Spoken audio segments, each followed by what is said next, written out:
At the Dragon's Nest entrance exam, when every Eldragon child turns 7 years old, every kid is forced to face a nightmare called the Regeneration Stone, a bizarre rock that instantly heals scratches and throws brute force damage back 100 times harder. One student steps up full of confidence only to fail badly, ending up with broken arms just from trying to leave a mark on it. Even Langus is terrified because this is the kind of test that crushes dreams before school even begins. But while everyone else is panicking, Zeke is just disappointed. After surviving dragon blood as a baby and training alone for years, he expected something far more serious than a stupid rock. So when his turn finally comes, he shocks the entire academy by refusing to use a weapon at all. The other students laugh, thinking his fists are about to be destroyed. Instead, Zeke powers up, throws a single punch, and smashes the stone so hard that even the examiner is left speechless. In that one moment, the so-called weak, illegitimate child proves he is a complete monster, but before he reincarnated. Our MC wanted to reach the peak of martial arts, but he already knew that it was a position he could never achieve no matter how much he tried. However, he was desperate to achieve his goal, and because of this, he decided to follow a legend that was passed down through generations. Apparently, there was a golden fruit located within a sanctuary that was guarded by a dragon. This is a fruit that is said to grant immortality. And after a hard, long-fought battle against the dragon, our MC reached the golden fruit. He was surprised to see that the fruit actually existed, and he sat on the dragon's corpse like a real conqueror before making a move to eat the fruit. He is confident that by eating the fruit, he will be able to reach the peak of martial arts. Our MC's name was Gilfus Eldragon, and he was hailed as the strongest in the world. Decades later, Gilfus has gotten old, and he is on his deathbed. He is surrounded by his family members, and sitting beside him is his eldest son, Gilliam. Gilfus notices that his son looks sad, and he urges him to be good, saying his time has come.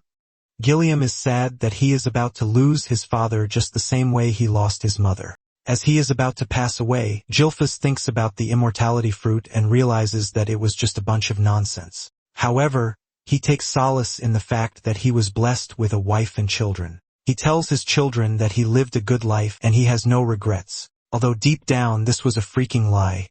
Gilfus basically has regrets that he didn't have more time to reach the peak of martial arts. Moments later, he passes away, and suddenly, he opens his eyes again. He is shocked and wonders why everything looks different. He senses that his body is light, and when he looks around, he realizes that he has baby hands. This is when it dawns on him that he is a baby, and he is in a baby's cot. He couldn't believe his eyes, but he tried to calm himself since he was a 10-star in his past life. Gilfus concludes that his position is nowhere near normal, and he starts wondering who could have done such to him. Suddenly, it dawns on him that the said immortality fruit that he ate wasn't actually an immortality fruit. The fruit's power was reincarnation, not immortality, just like he previously suspected. This makes him smile as he considers it a better luck to have. With this, he believes that he can finally reach the peak of martial arts. He notices that there are other babies around him.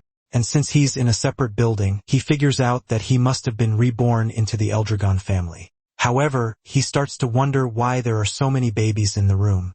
Just then, maids enter the room with feeding bottles. They reach into one of the cots and grab a baby goblin to feed it. Gilfus is shocked to see a goblin in the room, and he wonders what the maids are planning to do. After feeding the goblin with a red substance, the goblin explodes, spilling blood on Gilfus' face. He is shocked to see this, and fear crawls through his body as he tries to figure out what is inside the bottle. The maids then decide to dilute it a bit and continue giving it to the kids. Gilfus is soon grabbed by a maid while he is still trying to figure out what it is that they fed the goblin that caused it to explode. He can clearly see that the content of the bottle is not milk, but it seems to be overflowing with magic. He cannot believe that the maids are feeding babies with something so dangerous. The maid pushes the bottle into his mouth, and when he gets a taste of the bottle's content, Gilfus finally realizes that it is ancient dragon's blood. He cannot believe how insane they are for making babies drink dragon's blood. He finally realizes why they said they are going to dilute it. He decides that he needs to spit it out, but remembers that he has swallowed it a little bit. However, he concludes that a little amount will not kill him. He notices that the other babies are also spitting out the substance and decides that this is the best thing for him to do before he explodes. Just then, it dawns on him that he might be making a mistake by spitting it out. He realizes that if he absorbs all the magic power, he might end up surpassing his past self and finally reach the peak of martial arts. He doesn't have a clue what is going on, but he decides to use the situation to the best of his ability. He drinks everything in the bottle with a face determined to show everyone why they shouldn't mess with him. Even the maid is shocked to see that Gilphus is happily consuming the dragon's blood that is being fed to him. The maid is also glad that things are working in their favor. After he is done drinking the entire bottle, he is placed back in his cot, and he realizes that the other babies also survived the ordeal. Just like a regular baby, he starts feeling sleepy from enjoying a good meal. 7 years later, Gilphus is seen practicing his strength skills by placing a boulder on his feet while doing a one-handed push-up. He reaches 1,000 push-ups before pushing the stone away into the distance. He stares at his bulk body, and he admits that he loves it. Apparently, Gilphus is now named Zeke Eldragon. Zeke attributes all the strength he has to the quality of the dragon blood that he consumed. The dragon's blood seemed to hold a vast amount of power, and even the babies who ingested just a little gained bodies, which are far stronger than those of regular humans. Thanks to the divine dragon's true source power that he had already absorbed in his past life, Zeke was able to take in every drop of the ancient dragon's unique power. Zeke was able to go through a transformation that left him himself shocked. However, Zeke notices that he is still a 1-star warrior, leaving him disappointed since he is supposed to be at least 4 stars. Basically, a star is one's true source of power, which is compressed to its very limit. One envisions their body as a universe and lets the stars move within. It turns out that the difficulty increases with each star because the more stars, the greater the strength. And Zeke, in his past life, managed to reach the rank of 10 stars, which made him the only person in the world to ever do so. It has now been 7 years since Zeke was born as the son of the current head of the Eldragon family, but he is an illegitimate child. His mother had already died, and his father never once showed his face. Zeke cannot believe that he has a piece of trash as his father. Apparently, he reincarnated a millennium later where the world has become a place for the weak to die at the hands of the strong. There is also a strange ritual known as the Dragon's Trial. Only babies who survive drinking the blood are supposed to be trained as Eldragon warriors, but Zeke has not received a single training from anybody. He tries asking the maid some questions, but the maid simply answers that she is not at liberty to say it. Zeke vents out to the maid, reminding her that those who pass the trial are supposed to get combat training, but he is surrounded by only maids and not a single instructor in sight. The maid acts like a doll as she asks Zeke if there is anything he requires, but he says no. Actually, Zeke can handle himself since he is currently focused on building his body more than getting combat training. Zeke then asks the maid if she can give him information about the other children in the main family, but the maid gives him the same reply, which is that she is not at liberty to say. Zeke tries to twist his way around to get an answer, but the maid maintains her answer. Zeke is pissed as he wonders if this is the only thing the maid can say. Zeke then asks the maid if he is at the house to be mistreated, but the maid debunks this, saying they have been ordered to tend to his personal needs. Zeke notices that the maid is a 3-star fighter, and for combat training, she would help him. Since the maid is not being helpful, Zeke decides that it is time for him to head into the forest. He can't believe that he has been living with a maid for 3 years, and they have no real connection. Zeke expects a reply, but he gets none from the maid, who seems to now be ignoring him. Zeke gets into the forest and eats a bunch of poisonous herbs, which obviously taste awful. However, he doesn't care as he considers it a part of his training. Suddenly, he notices that there is a faint trail following him. He wonders why someone would be trailing him and would not show up to say something. He ignores whoever it might be and focuses on what is coming in front of him. Suddenly, he notices an angry boar in front of him. It dawns on him that the black mist coming from the person trailing him didn't exist in his past life, leaving him to wonder what it is exactly. Nonetheless, Zeke shows himself to the boar, and just as the name implies, it charges towards Zeke. Zeke grins when he realizes that he has the boar's attention. Zeke takes the perfect stance to easily dodge the boar, and once the boar is right in the open, Zeke lands a punch to its gut. This leaves a terrifying impact that smashes the boar's insides and one-shots it. Zeke is impressed that just a light tap from him is a 1-star was able to take the boar out. Zeke then concludes that the quality of the star is what matters, not the quantity. Zeke grabs the boar and puts it on his shoulder as he heads back home. Zeke talks about how he is already tired of staying alone, and he thinks of going on an adventure. However, he realizes that the sea will be the only place he can go even if he wants to go anywhere. Meanwhile, the strange dude who was trailing Zeke is shocked that he was able to take out a boar with just a single punch without ever receiving an ounce of combat training. In addition to this, he can't believe that Zeke actually noticed that he was hiding. He basically concludes that Zeke is not a normal kid. Since his mother died very young and his father had no interest in him, he concludes that there is no way Zeke could have received a proper education. However, he isn't allowed to run away since he is the child of the family head, and because of this, he has been kept under surveillance. The strange dude realizes that things are getting very interesting at every turn. Zeke returns home and notices that there are visitors at the house. He can sense the strength of these visitors, and he wonders what it is that they want from him. He walks to the door to eavesdrop on their conversation, and from what he can sense, there is no killing intent from them. He then finally opens the door to see some men in the room, and he asks them why they have come. He notices that the men have the Eldragon emblem on their clothes. This gets him even more curious, and he wonders what the men want from him. Just then, the men tell him that they have come to take him because he needs to undergo an examination. Zeke almost loses his mind when he hears this since no one told him about any freaking examination.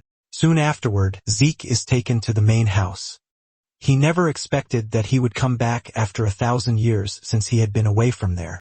Zeke is dressed in a school uniform by the men who came to the house. It turns out that he was brought to the main house not for luxury, but to attend the academy known as Dragon's Nest. This was an academy that was established by the Eldragon family, and everyone born in the family aims to enroll in the academy. Apparently, they all receive education when they turn 7 years old, and today was the entrance examination. But Zeke didn't receive any education in the first place. However, Zeke has no choice but to take the exam since it is mandatory, which is why he was brought all the way from where he is staying in the woods.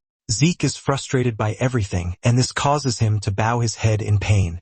While the other students walk past him, one of them with blue hair, Langus, approaches him. Langus is from the old Scale village, and he asks Zeke if he is fine or if he is in some sort of trouble. Zeke turns around to look at him, and he rudely asks him what he wants. Langus appears to be a timid person as he tells Zeke that he was only trying to help since he looks like he is troubled. Zeke is shocked by Langus's approach. He can sense that he is the shy type, but he notices that he has some power running through him. Zeke gets on his feet and apologizes for being rude. He then introduces himself, and he tells Langus that he is only confused as to what the family heads are planning to make them do. Langus then replies that the exam content doesn't change from year to year. However, Zeke clears the air, telling Langus that he actually does not know what the exam is all about. Langus is shocked when he realizes that the dude in front of him truly has zero knowledge of what he is saying. Langus wonders if Zeke will be fine since he has no idea what he wants to face during the examination. Langus then decides to take the pain to explain to Zeke. Just as he is about to start explaining, a group of bullies appears from behind calling Langus a runt. Even Zeke is shocked to hear someone calling Langus a runt. The bully group turns out to be led by a dude, Retin, and he is also from Old Scale Village. Retin makes fun of Langus, asking him why a runt like him is coming for the examination when he can go home and just play around.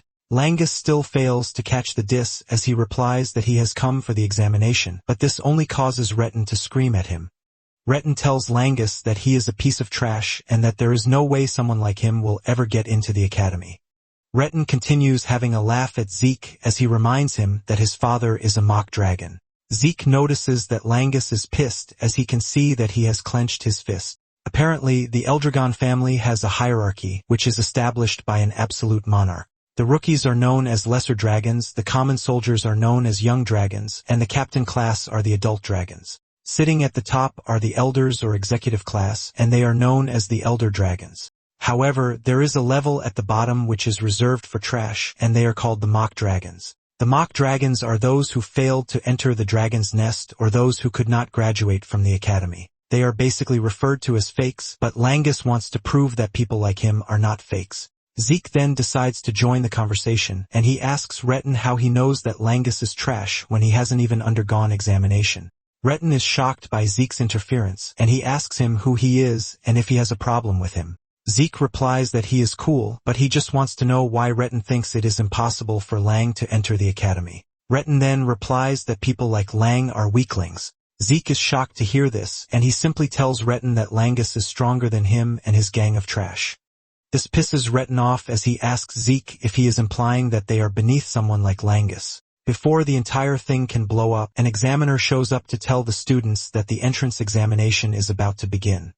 He tells the applicants that they are required to pick a number tag after registering. Retin stares at Zeke with so much disgust, promising that he is going to remember his face. Zeke is surprised that Retin is already pissed, and he wonders why the current youth are short-tempered.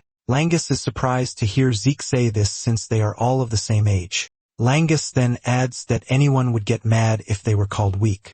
Zeke then asks if the exam is mandatory, but Langus mentions that he is free to withdraw if he thinks he lacks the ability to participate in it. This comes as a surprise to Zeke, but this further proves to Langus that Zeke knows nothing. Langus then advises Zeke to withdraw since he might get hurt during the examination. Zeke lets Langus know that he has no intention of withdrawing. Langus is surprised to see how confident Zeke is even though he has no idea what the exam is all about. Zeke then suggests that they get a move on before the exam begins. Momentarily, all of the applicants are gathered. The examiner stands in front to tell them the details of the exam. He lets them know that all they need to do is leave a scratch on the rock in front of them to pass the examination. However, no weapons aside from the ones provided by the examiners are allowed. To make it interesting, they are allowed to use their bare hands as long as they can make a scratch on the rock. The examiner then reveals that they all have 3 attempts each, but Zeke doesn't see this as a particularly difficult examination. Langus is horrified to hear this, and Zeke wonders what the surprise is since all they need to do is get a scratch on the rock. Zeke was already expecting some crazy examination because of the trial that they put them through by having them drink dragon blood, but with what he is seeing, Zeke is highly disappointed. The examiner then orders the examination to begin. The first applicant walks up to the rock and slashes it with all his might, but this shatters his sword and leaves a loud bang that almost deafens those who are present. Even with all the strength that he put into it, he was unable to leave a scratch on the rock. The boy crashes to the ground in pain, and the examiners ask him if he is willing to use his remaining 2 attempts, but he is in so much pain that he can't. They declare this a forfeiture, and he is taken away. Zeke then notices that Langus is acting all weird, and he wonders why this is since the exam appears to be easy.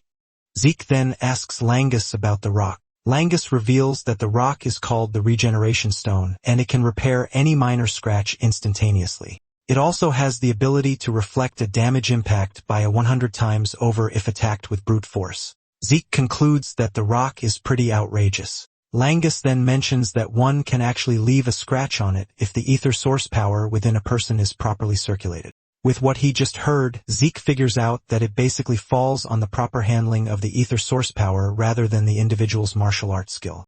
Zeke takes a glance at the participants, and he figures out that there is a considerable number of applicants who should be able to pass the exam.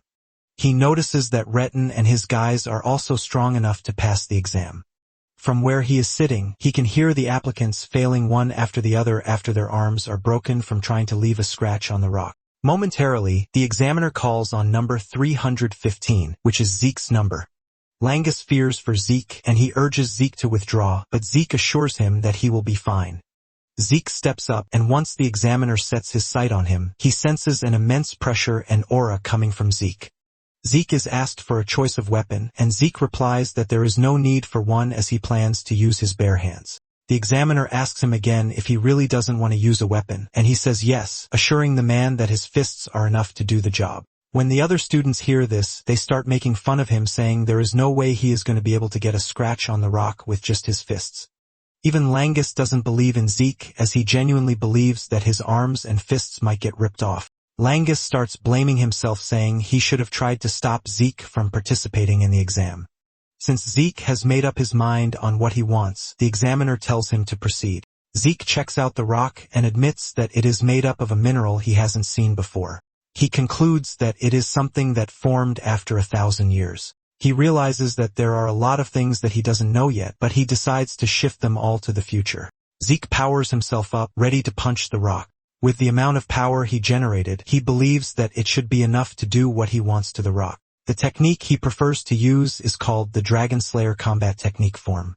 A bright yellow aura forms around his body and arm as he smashes his arm into the rock. This shatters the top of the rock at impact, leaving a loud noise and a cloud of dust. Everyone is surprised, but while everyone is closing their eyes, the examiner's eyes remain open, acting like a big deal. Zeke heaves a sigh of relief but notices that the technique is a bit advanced for him at his age. He checks out his arm to see that it is bleeding, and his uniform is also ripped. Instead of praising himself for breaking the rock, Zeke concludes that his training isn't enough. The other students are left to wonder how he did it. On the other hand, Retin is just mad that Zeke was able to smash the rock. Langus is left picking his jaw from the ground since Zeke is the last person he expects to pass the exam. Even the examiner considers what he just watched an impossibility because only someone who is a 4-star rank or higher should have been able to shatter the regeneration stone. Since Zeke is an illegitimate child, the examiner wonders if he somehow inherited the powers of the house. The examiner also figures out that he has seen the move that Zeke used somewhere else. Zeke then walks up to the examiner asking him how he fared in the examination. The examiner lets him know that he has passed, and he is given a bottle with a green substance in it. Zeke asks the junior examiner about the contents of the bottle, but the dude just stares at him with hatred, telling him to move away. Zeke just assumes that the bottle is a reward for passing the test. Zeke returns to his newly found friend, and Langus praises him for how amazing he was. Zeke then asks Langus about the bottle, and he reveals that it is a healing potion. Zeke is confused when he hears this, and Langus mentions that it is a normal grade healing potion. Zeke checks it out one more time and realizes that the substance doesn't look poisonous. He starts wondering if the said healing potion might actually be an elixir. Apparently, an elixir is a potion that is made from very rare materials, and it is combined with herbs that grow only in secret realms. In addition to this, pure elixir cores from divine and phantom beasts are added. Drinking the elixir basically heals old and recent wounds instantly while also boosting one's ether. However, refining the elixir is very difficult since its ingredients are very difficult to find. This is why it rarely appears on the market. Zeke then consumes the healing potion, and just as expected, his torn arms heal back up. Zeke is blown away and realizes that the healing potion is really an elixir. Lengus then says he has no idea what an elixir is, but the Eldragon healing potions are much better than the ones obtained from stores. Langus considers this a normal thing, while Zeke is entirely blown away since all of his injuries healed instantly. However, he notices that there is no ether surge like when he takes an elixir. Langus then tells Zeke that he is quite impressive, but Zeke doesn't believe this. Zeke checks out the bottle and realizes that it is basically what human knowledge has been able to create for over a millennium. Langus then reminds Zeke that he is pretty strong, and Zeke replies that he aims to be the strongest, so he is not surprised. Retin and his gang of bullies soon step forward to take their test, and they all pass. Zeke is not surprised by this as he already knows that they are going to pass. Finally, applicant 414 is called, and this turns out to be Langus. As he walks down the stairs, Zeke notices that Langus is nervous, and he urges him to pull himself together, assuring him that he is going to be fine. Langus basically turns around, telling Zeke to stop raising the bar so high. When Langus reaches the test site, he picks up a sword, leaving Zeke to wonder what the dude is actually doing. Langus takes a deep breath and launches his sword strike at the rock. However, he fails to leave a scratch, and he even falls down in the process. As usual, the examiner lets him know that he has 2 more trials. Langus then gets back on his feet to try again, but the result remains the same. He falls to the ground in tears, wondering if he is about to fail just like his bullies told him he would. Just as expected, Retin and the others are already laughing at him, saying the child of the half-dragon will always be half-dragon. They urge him to give up while reminding Zeke that he earlier said that someone as weak as Langus is stronger than they. The examiner then tells Langus that he has just 1 more try. They ask him if he wants to try again, and Langus starts to stutter as he falls into a state of total darkness. Just then, Zeke's voice appears from the darkness asking him what he is doing. Langus turns around in confusion, and Zeke suggests that he use a spear instead of a sword. Langus is still confused by this, and Zeke says he means what he said. Zeke berates Langus for using a weapon that doesn't suit him. Zeke assures him that no matter how many times he tries, he won't be able to make a dent in the rock using a sword.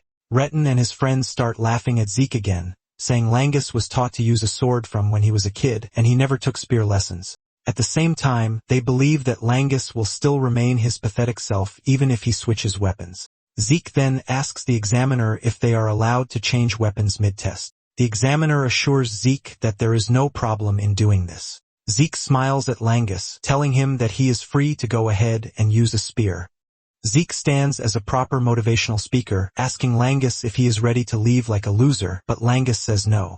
Langus then gets back on his feet as he tells Zeke that he will take his suggestion and try using a spear. Apparently, Langus' father wasn't allowed to enter the dragon's nest, and he was always at the receiving end of mockery. Even with all of these, he never gave up, and he still made sure to raise his son well. Because of everything his father did for him, Langus is willing to prove that he is not fake. He remembers Zeke saying he will always meet the same result no matter how many times he uses a sword. He hasn't known Zeke for long, but he is choosing to believe in him.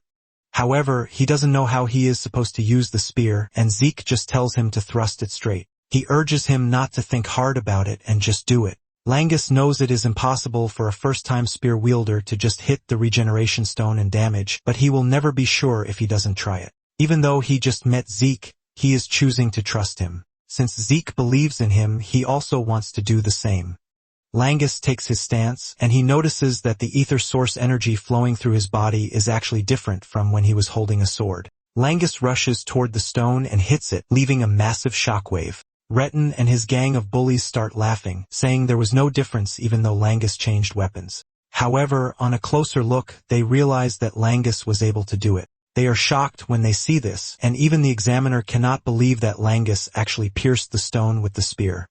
Zeke is proud of Langus, and he claps for him. Langus cannot believe his eyes when the examiner records in his book that he has passed the test. Langus is forced to ask again to confirm, but Zeke hugs him from behind, assuring him that he actually did it. With tears in his eyes and happiness, he hugs Zeke.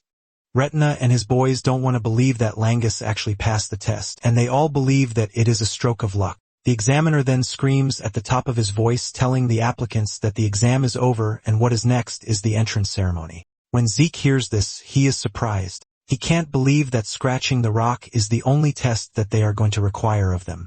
Langus then tells Zeke that there might actually be another exam after they enter the academy. Zeke then asks Langus what they are supposed to do since they have passed the test already, and Langus reveals that the heads of the Eldragon family will show up to give the participants their congratulatory words. Just then, a bunch of aura-farming men appear in the distance, walking toward the students. Among them is a dude who catches Zeke's attention, and he asks Langus who the gloomy dude is. Langus cannot believe that Zeke just trash-talked the family head. Zeke doesn't hold back as he calls the family head an ugly dude. But before he can say anything further, Langus covers his mouth with his hand. Langus begs Zeke to be quiet and not say anything. And even though it is hard, Zeke decides to keep quiet. Zeke stares at the men who are considered to be the Eldragon's forces. He is impressed because there are a couple of decent dudes since they are mostly 6 stars. However, the head of the family, Balza Eldragon, is an 8-star warrior, which makes him a big deal. Back in his time, there were just a few 8 stars in the world, and Zeke wonders just how many will be left. Zeke then tells Langus how he feels. He lets him know that he doesn't like Balza. He doesn't even care if the man is his father or not. Just then, Balza steps forward with an overwhelming aura to address the students.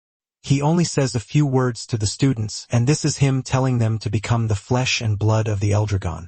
However, these words carry a crushing weight alongside his aura, as all of the students except Zeke start to tremble. Even Langus complains of how hard it is for him to breathe, but Zeke feels nothing from Balza's presence. All he can feel toward Balza is pure hatred, even though he doesn't know why. After he is done addressing the student, Balza turns around to leave. Another elder then takes the reins, telling the students that the head of the house is expecting great things from them.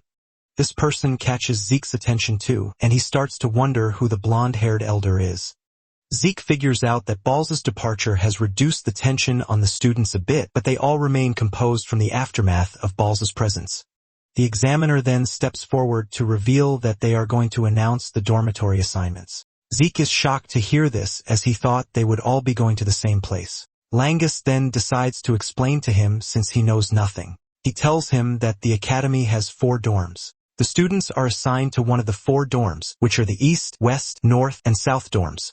Momentarily, Zeke hears his name, and he stands up to leave. He tells his new friend to take care of himself, and the two exchange pleasantries before he leaves. Zeke has been assigned to the Academy's East dorm, and he is surprised to see how much things have changed in over 1,000 years. He follows the directions written in the note in his hand to navigate his way to his room.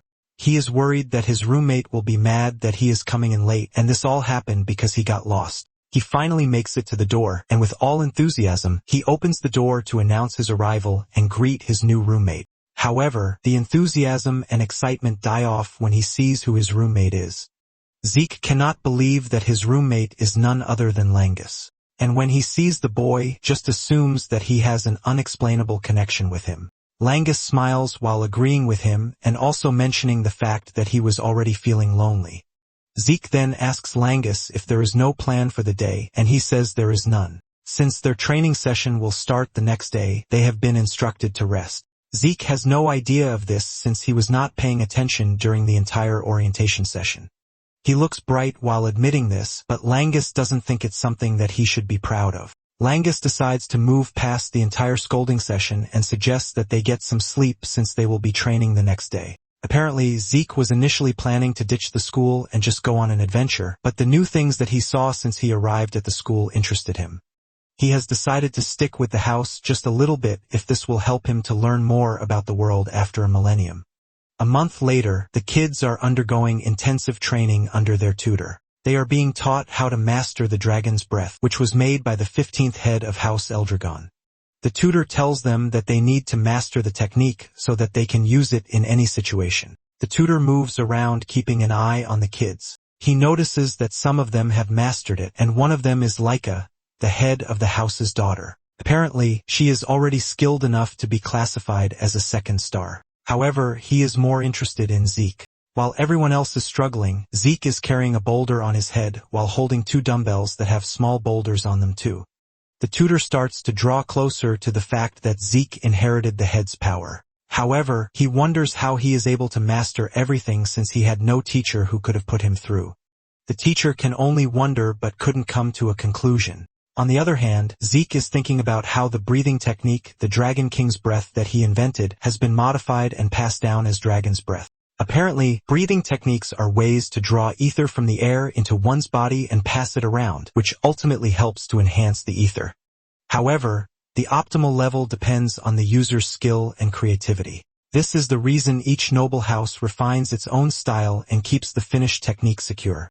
Zeke admits that the technique is safe and easy to learn, but he believes that it is utterly useless if he can only use it when he is standing still. Basically, his original technique allows him to use ether while moving around. The effects of the technique are huge, but only a few inherited it because of how difficult it is. Zeke simplified it back then so that anyone could use it in order to make the clan stronger, but he never thought it would evolve and be around for 1,000 more years.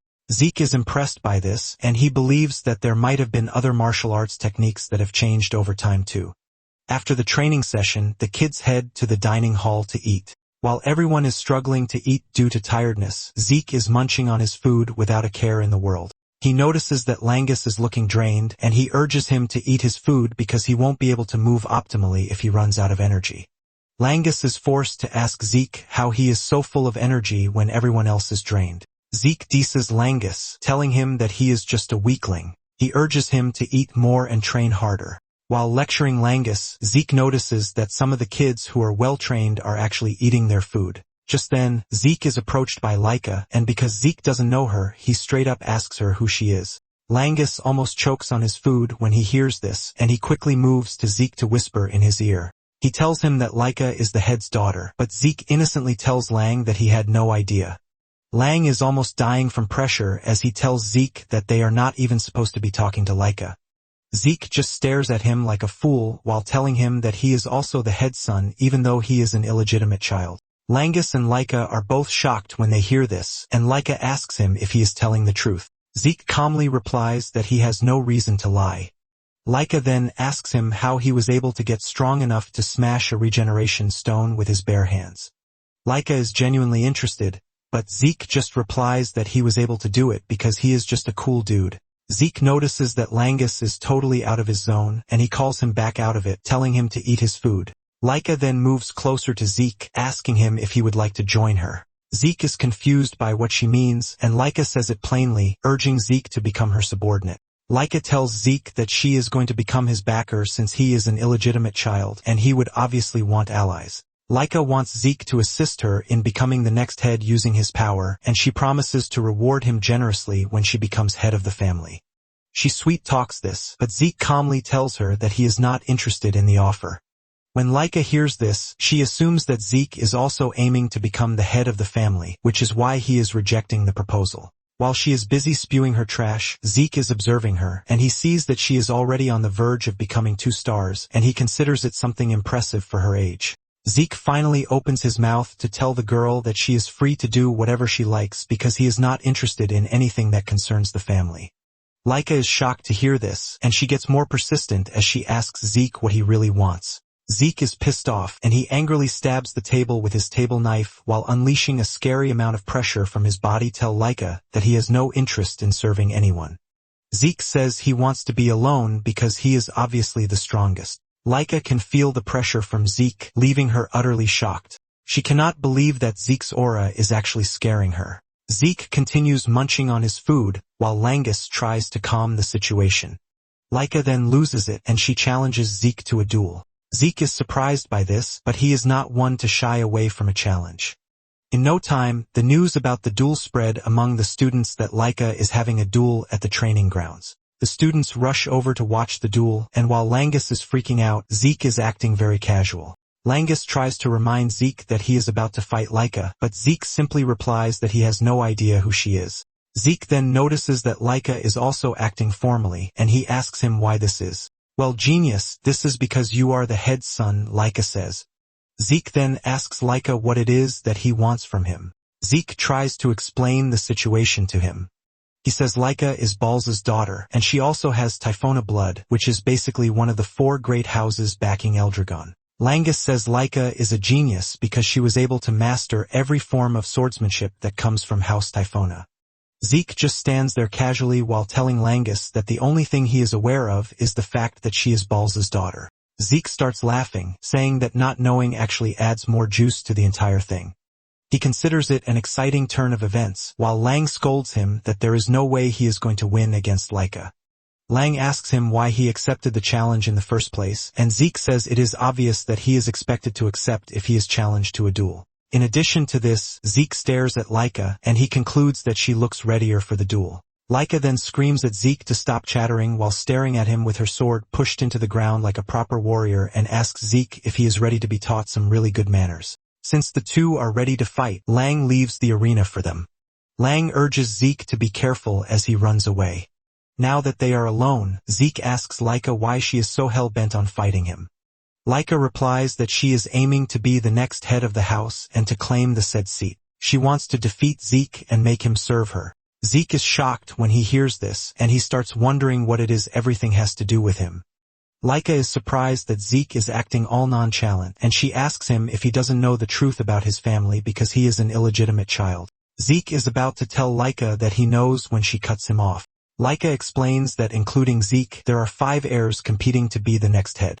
Zeke is the only one who doesn't carry blood from one of the 4 great houses of Eldragon. The key point is that whichever house produces the head, which means they are all striving to be the best in the academy. And to stand against her brothers, Laika says she needs more allies. The whole explanation leaves Zeke totally confused, but he manages to grasp the point of it. Laika lets him know that she is fighting to secure her place, and without wasting any more time, she lunges towards Zeke. She is determined to defeat Zeke, and with her sword, she tries to land a hit on Zeke, but he suddenly steps back. Zeke dodges the strike, but the sword strike leaves the ground shattered. Laika is not ready to give up as she stands up again to attack Zeke. She swings her sword frantically and with great power, leaving the spectators totally amazed. They commend Laika for being so great with the sword even if it is just a training sword. As if she can hear the spectators cheering for her, she increases the intensity of attacking Zeke. However, Zeke simply leaps around the arena, dodging her every strike. The spectators, on the other hand, are blown away by how powerful Laika is since she is the child of the family head. They are confident that Laika will finish the match in time. Unknown to them, Laika is already getting frustrated because all Zeke does is jump around to dodge her strikes. Zeke puts little to no effort into dodging Laika's attacks, forcing her to question her inability to land a hit. Zeke commends Laika for actually being fast, and the kind of technique she is using also appears to be great. Zeke even adds that she is performing better than regular one-star warriors. Laika gets mad and screams at Zeke, telling him to fight instead of just talking. Since this is what Laika wants, Zeke decides to give her a taste of his strength. Zeke easily dodges her strike before punching her in the chest. The punch sends a destructive wave through her body, causing her to cough up blood. Laika falls to her knees in pain, leaving the other students shocked. In pain, Laika looks up and asks Zeke why she can't land a hit on him when she is supposed to be much better than him. Zeke admits that she is faster than most one-stars that he has met, but he lets her know that she is still nothing but a one-star warrior. Laika then argues, reminding Zeke that he is also one-star. Zeke explains that he can easily read her movements thanks to the way she breathes, the twitch of her muscles, and even the shift of her eyes. In addition to this, he has way more experience than her. Zeke explains this in such an arrogant way that it forces Laika to get back on her feet. She dashes towards Zeke again with her sword in hand, ready to tear his head off. But even with the surprise attack, Zeke still dodges by acrobatically leaping backwards. This leaves Laika clearly open to Zeke's attack, and Zeke punishes her by punching her straight into the far wall. She hits the wall and leaves a huge cloud of dust covering the area. The spectators are left shocked when they see this, as they wonder if Laika actually lost. Langus is excited when he sees this, and he rushes back into the arena, telling Zeke how incredible he is. However, Zeke tells Langus that the fight is not yet over. Zeke is impressed that Laika is actually able to withstand his blow. When the dust clears, Laika is seen struggling to get off her knees with a battered body, but she is not ready to give up. Langus tries telling her to stop because she might end up worse. Zeke then tells Langus to step back because things are about to get more serious. And if he gets injured, he is not going to be responsible for it. Zeke had suspected it, and now he confirms that Laika has reached 2 stars. Laika gets on her feet and a blaring aura swirls around her. The spectators immediately figure out that Laika has reached 2 stars. The 2-star realm is one where the wielder can project true source power outside the body for martial arts. The projection is basically what is known as aura. Laika appears stronger, and she thanks Zeke for pushing her to be able to reach 2 stars. Enraged, she dashes towards Zeke, ready to strike him down. Her sword follows a golden trail of aura, and Zeke admits that she has gotten stronger and faster. Zeke continues to toy with her until he misjudges her strength, and he ends up getting cut on the face. Laika notices that he is left in awe, and she uses that to boast about the strength of a 2-star. She assures Zeke that he's about to face the true Thunder Spirit Greatsword arts. Zeke, on the other hand, is excited because he will finally get to witness something he hasn't seen in the past. He is absolutely hyped to see what Laika has in store for him. Laika then activates her Thunderlight Flash technique that hits Zeke before he could even move, leaving him totally shocked and with questions of how Laika is able to wield lightning. Zeke admits that Laika is quite insane, but Laika doesn't see any form of regret coming from him because he is smiling. Laika angrily activates another technique, striking Zeke, leaving him to come to the conclusion that whatever Laika is doing is just too much for him. He knows that his body can't take what Laika is doing to him just yet. And while he is still trying to gather information on his current status, the spectators are all amazed. They never expected someone who is a 1-star warrior to stand toe-to-toe with Laika. Zeke figures out that Laika's movements haven't changed much, but her upgrade to 2 stars has given her a sudden explosive power. Zeke is forced to admit that Laika is doing pretty great, in addition to the fact that being covered in lightning the way she is doing it was basically impossible 1,000 years ago. With the way she is moving around, Zeke figures out that he could land a counterattack, but he is curious to see her full power, so he is ready to take the hits till then. Laika is pissed that Zeke still has the effrontery to be smiling even when he is in such a bad situation. She concludes that Zeke is brimming with confidence and decides that she is going to take that confidence away from him. She dashes toward him with an even deadlier and faster technique that Zeke couldn't dodge. Zeke watches as the attack hits him, and he is thrown into the wall, leaving a loud explosion that gets everyone watching worried about his well-being. The dust clears off, and Zeke is still on his feet with a smile on his face. This pisses her off again, and she strikes him with another lightning bolt attack to get him on his knees. Langus comes running over, telling Laika to stop the attack, but Laika refuses, replying that Zeke is on his feet. Laika claims that she can't stop because that would only crush his pride. Laika promises to go easy on Zeke if he surrenders and swears loyalty to her. However, Zeke remains mute, and Laika can clearly see that even though he is not a legitimate child, his pride as an Eldragon remains in him. Since he is acting all pompous, Laika decides that she is going to use everything she has to finish off the fight. She activates the Thunder Spirit Great Sword Arts, the Heavenly Thunder, and she strikes him with it. Zeke cannot move from where he is, and he has dealt the entire force of the strike. His body is hit with so much lightning that he screams out in pain. Once the attack is over, Zeke crashes to the shattered ground, unresponsive. Laika finally pushes her sword into the ground, believing that the match is over. To her greatest surprise, she hears Zeke's voice behind her, saying he finally understands how things work. Laika turns back, and to add to the surprise, Zeke's body is now sparkling, pointing out the fact that he can now use electricity. This shocks her and also leaves her asking why Zeke can use electricity. Zeke is also shocked because he didn't know that this is what they call electricity. He walks toward Laika with pride, telling her that he actually has no idea how he is able to do it. However, he was intentionally leaving himself to get hit so he could study Laika's power. And before he knew it, he could use it already.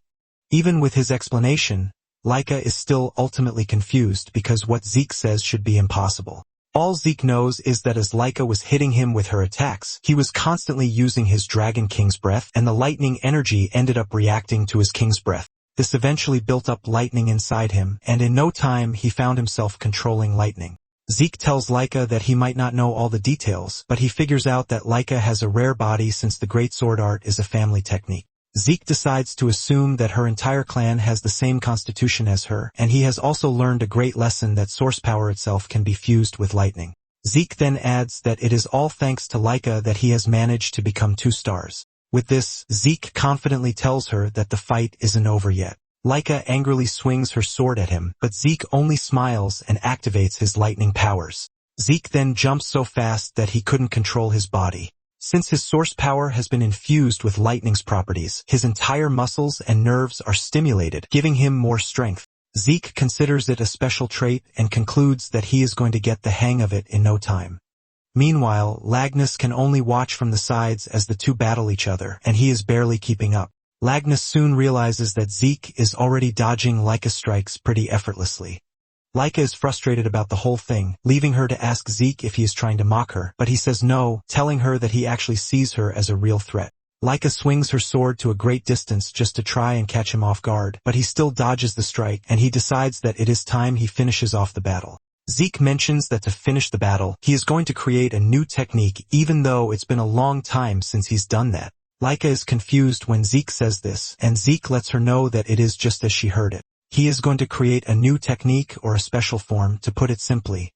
This shocks Laika, leaving her to question if Zeke was trained in secret combat arts, but she can't fathom which house it is.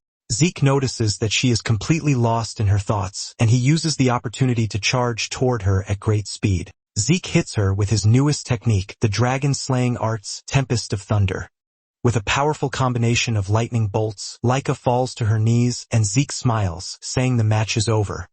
Laika is so damaged that she couldn't even stay on her knees, and she ends up crashing to the ground in pain.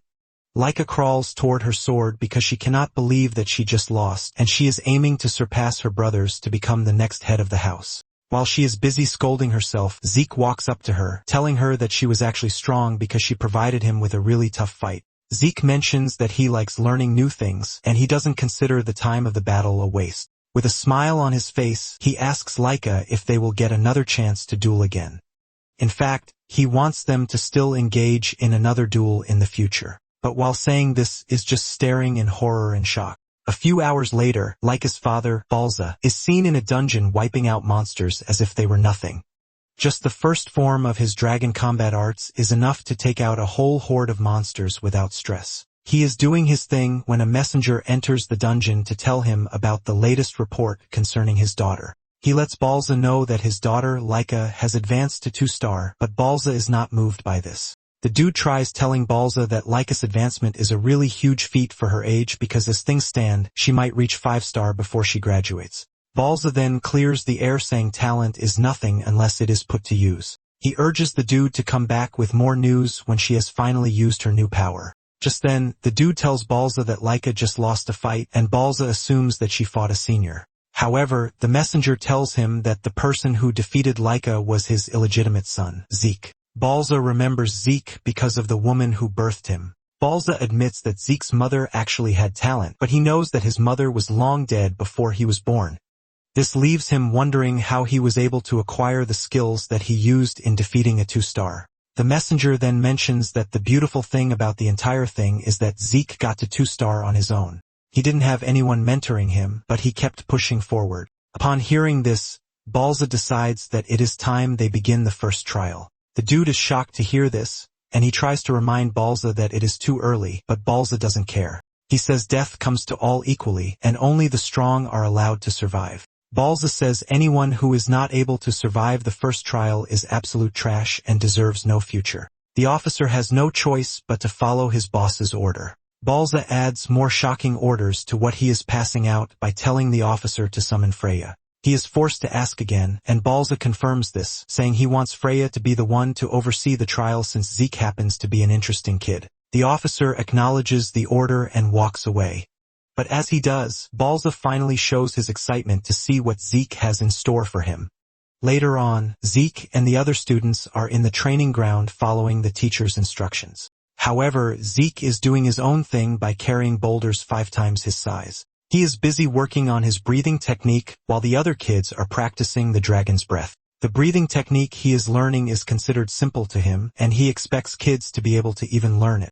Lang soon notices Zeke's difference in training regimen, and he asks him if he is not interested in training with them. Zeke says he doesn't understand where he is coming from, and Lang mentions the dragon combat arts training.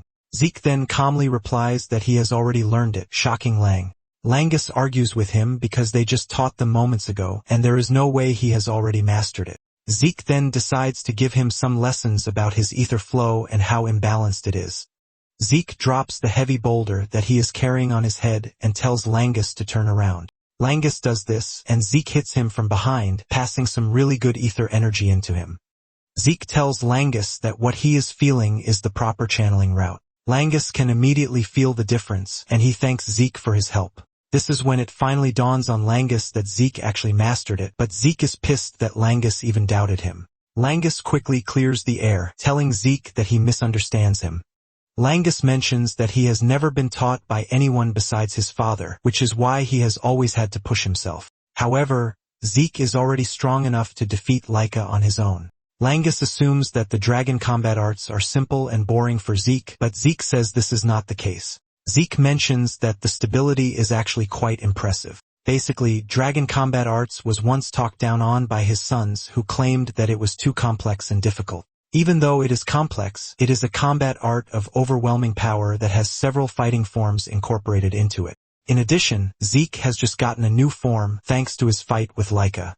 It turns out that the technique he used in defeating the dragon is the final form, and Zeke is curious to see how the technique has been refined over the years. Zeke then decides that it is time to return to physical training since there is nothing else to learn from dragon combat arts. Suddenly, Langus hits Zeke with a weird request, asking him if he would do him the honor of training him. Langus talks about his desire to get really strong even though it is quite tough. Surprisingly, Zeke tells him that he is up for it because he sees Langus as someone who is teachable. Langus is still celebrating his win when a familiar voice appears from behind, asking Zeke to train her too. The voice is none other than Laika, and even though she is shy about it, she cannot help but admit the fact that Zeke is impressive enough to have defeated her. Laika talks about just how good Zeke is, and she admits that her pride was shattered during their match. Zeke is shocked by the sudden request, and Laika adds that she also wants to get stronger so she can surpass her brothers and even Zeke himself. Laika completely throws away her ego, and she urges Zeke to teach her how to be stronger. But Zeke takes a moment to think about his answer, leaving Laika in a state of panic. Laika is impressed when she realizes that Zeke is ready to train her, since he also has a claim to the title of the head. Zeke assures Laika that he doesn't mind training her, but he is worried that she is not healed from their last fight. Laika then reveals that she used a healing potion, which is why she is fine. Zeke is blown away by the ridiculous things that the potion can do. Langus then says Laika is also impressive aside from the fact that she used a healing potion. Zeke agrees, saying they now live in an era where everything is possible. Laika also comes clean, saying that without the potion, she would have been bedridden for a whole month. She then asks Zeke again if he is ready to train her, and Zeke assures her that he is not one to turn down an eager young talent. Lagnus and Laika are shocked by his choice of words since he is also young like them. Zeke nervously moves past the matter to avoid further questioning from the two.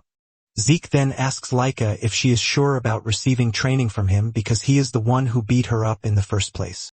Laika replies that she doesn't mind because she is not in a position to care about status or pride. She is ready to do whatever it takes to get stronger and claim the position of head for herself. Zeke then asks her why she is so obsessed with being the head of the family because this was the same thing she was shouting when they fought. Laika then confesses that failure to become the head of the family means the only path for her is marriage. And talking about marriage, it is going to be a political one, which is pretty obvious. She is going to end up marrying one of her cousins or a dude that she has never even met in her life. Zeke is shocked to hear this, and Laika explains that the Eldragon bloodline is valuable, especially for the 4 great houses. She says the true source of their power is pretty unique, which is why they are going to use the ladies in whichever way they please. Zeke bursts out in rage when he hears this because he never believed that the family would treat a human being like breeding stock. Zeke swears that he will be the one to put an end to the trash culture and tradition. Suddenly, the instructor calls the students' attention to the fact that there is a new instructor in town. He tells them that the said instructor came even though she was very busy. The redhead lady appears out of nowhere and tries to grab Laika by the ear, but her reflexes kick in, and she moves backward before she can touch her.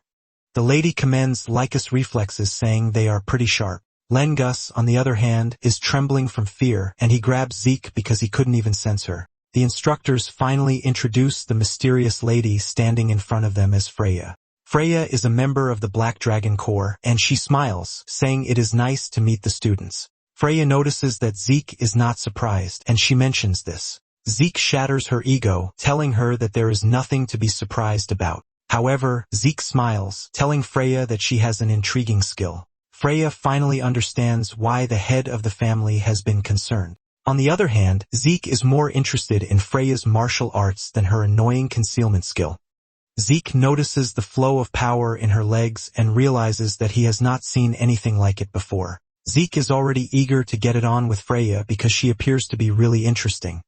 Freya then joins the other instructors to tell the students to be at their best behavior.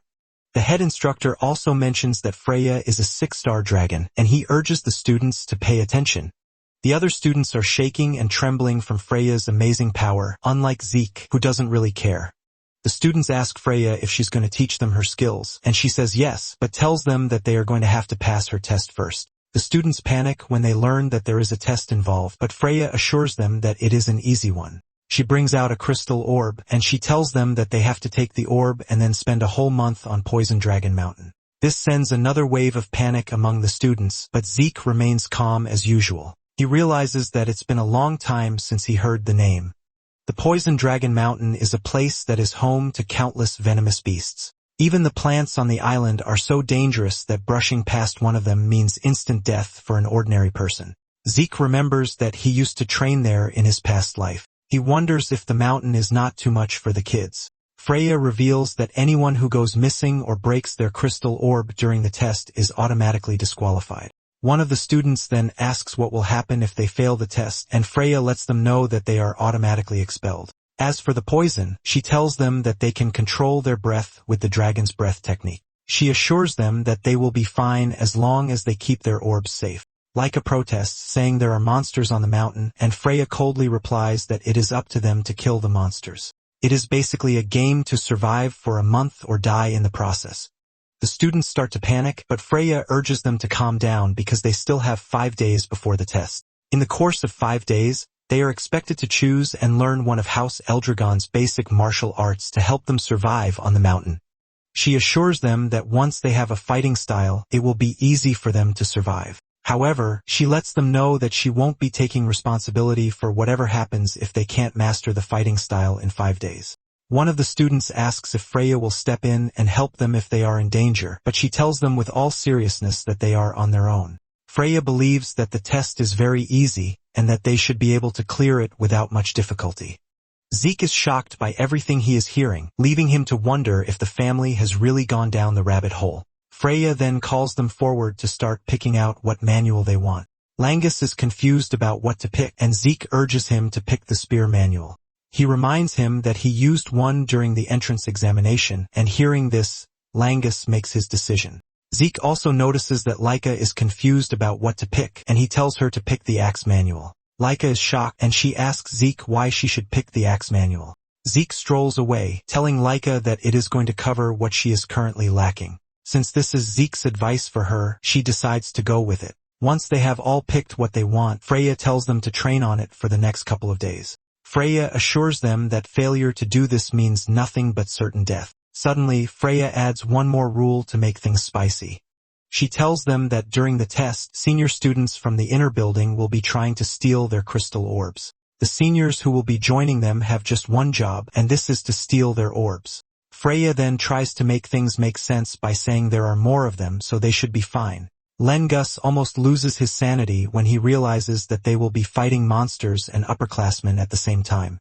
Laika admits that she is going to struggle against the upperclassmen because they are all 2 stars or higher. Since she is going to struggle, she believes that most of the students are going to die during the test. Zeke agrees with Laika, but urges them to form pairs of 2s or trios if they can't handle the situation alone. Zeke mentions that there is no rule against teaming up against the seniors, so they should be fine. Langus then asks Zeke what he plans to do, and he reveals his intentions to go solo because this is more fun. Laika initially wants to protest against this, but suddenly remembers that Zeke is that guy, and he might actually be capable. Zeke smiles as he strolls off, suggesting that they get some food to eat. 5 days later, the students gather at the mouth of the mountain, and they all have their weapons with them. Freya is also present, and she loves the weather conditions because it is perfect for the test. Once she is done gloating, she declares the test open. As usual, Lagnus is nervous, and he wonders if it is okay to team up with Laika since he is not from a noble family. He is doubting himself when he hears another commoner like him. Celine mentioned that she is also in Laika's group. There is also another dude, Raymond, who will be joining the group, and they are all commoners. Laika then tells the trio that she doesn't care about status because she invited them due to their insane abilities. Langus is happy to be selected, and he assures Laika that he is going to do his best. The other 2 also assure her that they are going to live up to her expectations of them. As for Zeke, he maintains his stance about going solo. Zeke then commends Laika's team, saying they are a strong team. Zeke can see through their talents and realizes that she has gathered the most capable students in the class. He is impressed that she has a sharp eye for talent. Zeke assures Lagnus that he has nothing to worry about because his team is practically unstoppable. Freya is surprised to see that the students have chosen to move in groups. She commends these tactics since most of them have not even fully mastered their weapons. Once she confirms that everyone has their crystal orbs, she reminds them that their job is to survive for a month while keeping the orb. She tells them that as long as they have the orb by the end of the month, they have passed the test. She then drops another shocking fact saying the orbs are identical. This basically means they can steal each other's orbs. Freya tells them that the moment they settle into the mountain, the seniors will move in to try and steal their orbs. The seniors create a sense of panic in the kids, saying most of them have not even reached 1 star, which means things will be easy. Once Freya is done with her explanation, she tells the students to get a move on. As they dash into the woods, Laika turns around to tell Zeke that he must return alive, and Zeke tells her the same thing too. While everyone is rushing into the woods, Zeke stays behind, and Freya asks him if he is going or not. Zeke replies that he is not nervous like the others. Once everyone else has rushed ahead, Zeke starts strolling into the woods. After they are gone, the head instructor asks Freya if she thinks the kids will be fine because the exam appears to be too much for their current stage. The man says they are new students who know nothing but the basics, but their combat skills are seriously lacking. Freya then replies that everything will be fine. She admits that the mountain has a lot of monsters residing there, but the monsters are not strong according to her. Freya reminds the instructor that the students are sticking together, which should make things easy for them. However, there is something strange that she plans to release into the forest later on. The instructor hears this and asks her what she meant, but she quickly moves past it saying it is nothing. Freya then turns to the seniors, telling them to move out too. The seniors also rush out looking all hyped and eager to take down their juniors. Freya smiles, saying she's looking forward to just how many students are going to survive the test. Moments later, the senior finds Zeke standing alone in the forest, and they assume that he is easy prey. The seniors immediately converge on him, and one of them fires an arrow at him, but he easily catches it. Zeke laughs out loud like a maniac, telling the seniors that he has been waiting for them. Fear crawls through their bodies when they hear this because it is the last thing they expect to hear from him. They are still trying to process what is happening in front of them when Zeke dashes toward them with a big smile on his face, looking like a terrifying character straight out of a horror movie. A week later, Laika and team are battling it out against tree frogs. With their precise coordination, they are able to take down a ton of frogs, and Laika commends her team, telling them that they are doing really great. The team, on the other hand, is blown away by Laika's ruthlessness as she has been able to take down multiple frogs. Laika tells them not to be surprised because she is obviously 2 stars already, and a bunch of tree frogs are nothing to her. In addition, she is impressed that they have all gotten stronger since the test started a week ago. Celine and Raymond have both become 1 star in the time frame of this. The two are happy, but they heap praise on Laika, saying it is all thanks to her. Lengus, on the other hand, has no star yet, and he appears dejected. His team member notices this and lets him know that he has not left out of those who have gotten stronger. They tell him that he has no reason to rush, and Langus takes their encouragement with a bit of a smile. Laika lets him know that being able to take down the frogs without a star is an incredible feat on its own. In addition, Laika adds that Lengus trained with Zeke before the test, and this has made his spear work absolutely flawless. Laika tells him that it is just a matter of time before he reaches 1 star. Since it's already getting dark, Laika suggests that they return to base. After all, it is dangerous for them to be moving around in the dark. Upon arriving at base, they are met with a surprise. An upperclassman is already waiting for them, and the moment they spot him, they all go into defensive positions. Laika asks him if he is there to steal their crystal orb, and he tells them that this is the only reason he is there. Laika realizes that they have finally encountered an upperclassman, and he is a 2 star. Laika suggests that he turn around and leave since he won't be able to beat all of them by himself, but lets Laika know that she is wrong with her assumption. 3 other upperclassmen who are 1 stars appear from behind surrounding the team. The dude makes fun of Laika, telling her that she might be strong, but at the same time, she can't take them down while protecting the deadbeats who call themselves her teammates. The dude tells Laika to give up, but Laika refuses, and the two charge at each other.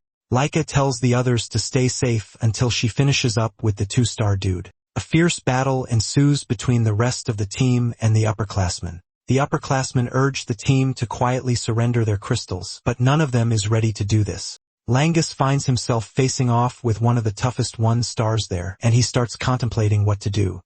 His mind flashes back to the conversation he had with Zeke. He asked Zeke what to do when facing off against a powerful opponent. Zeke crushes his hope and tells him to just give up. This shocks Langus, and Zeke points out that it is the most natural thing to do since he has absolutely no chance of defeating a 3-star or even a 4-star by himself. However, he lets him know that he might have a bit of a chance if he is going up against a 1-star enemy. Since they are all focused on the test, Zeke tells Langus that the strongest monsters on the mountain are 2 stars. In addition to this, the upperclassmen they will be fighting are 2 stars at most. With this, Zeke tells Langus that he has a bit of a chance.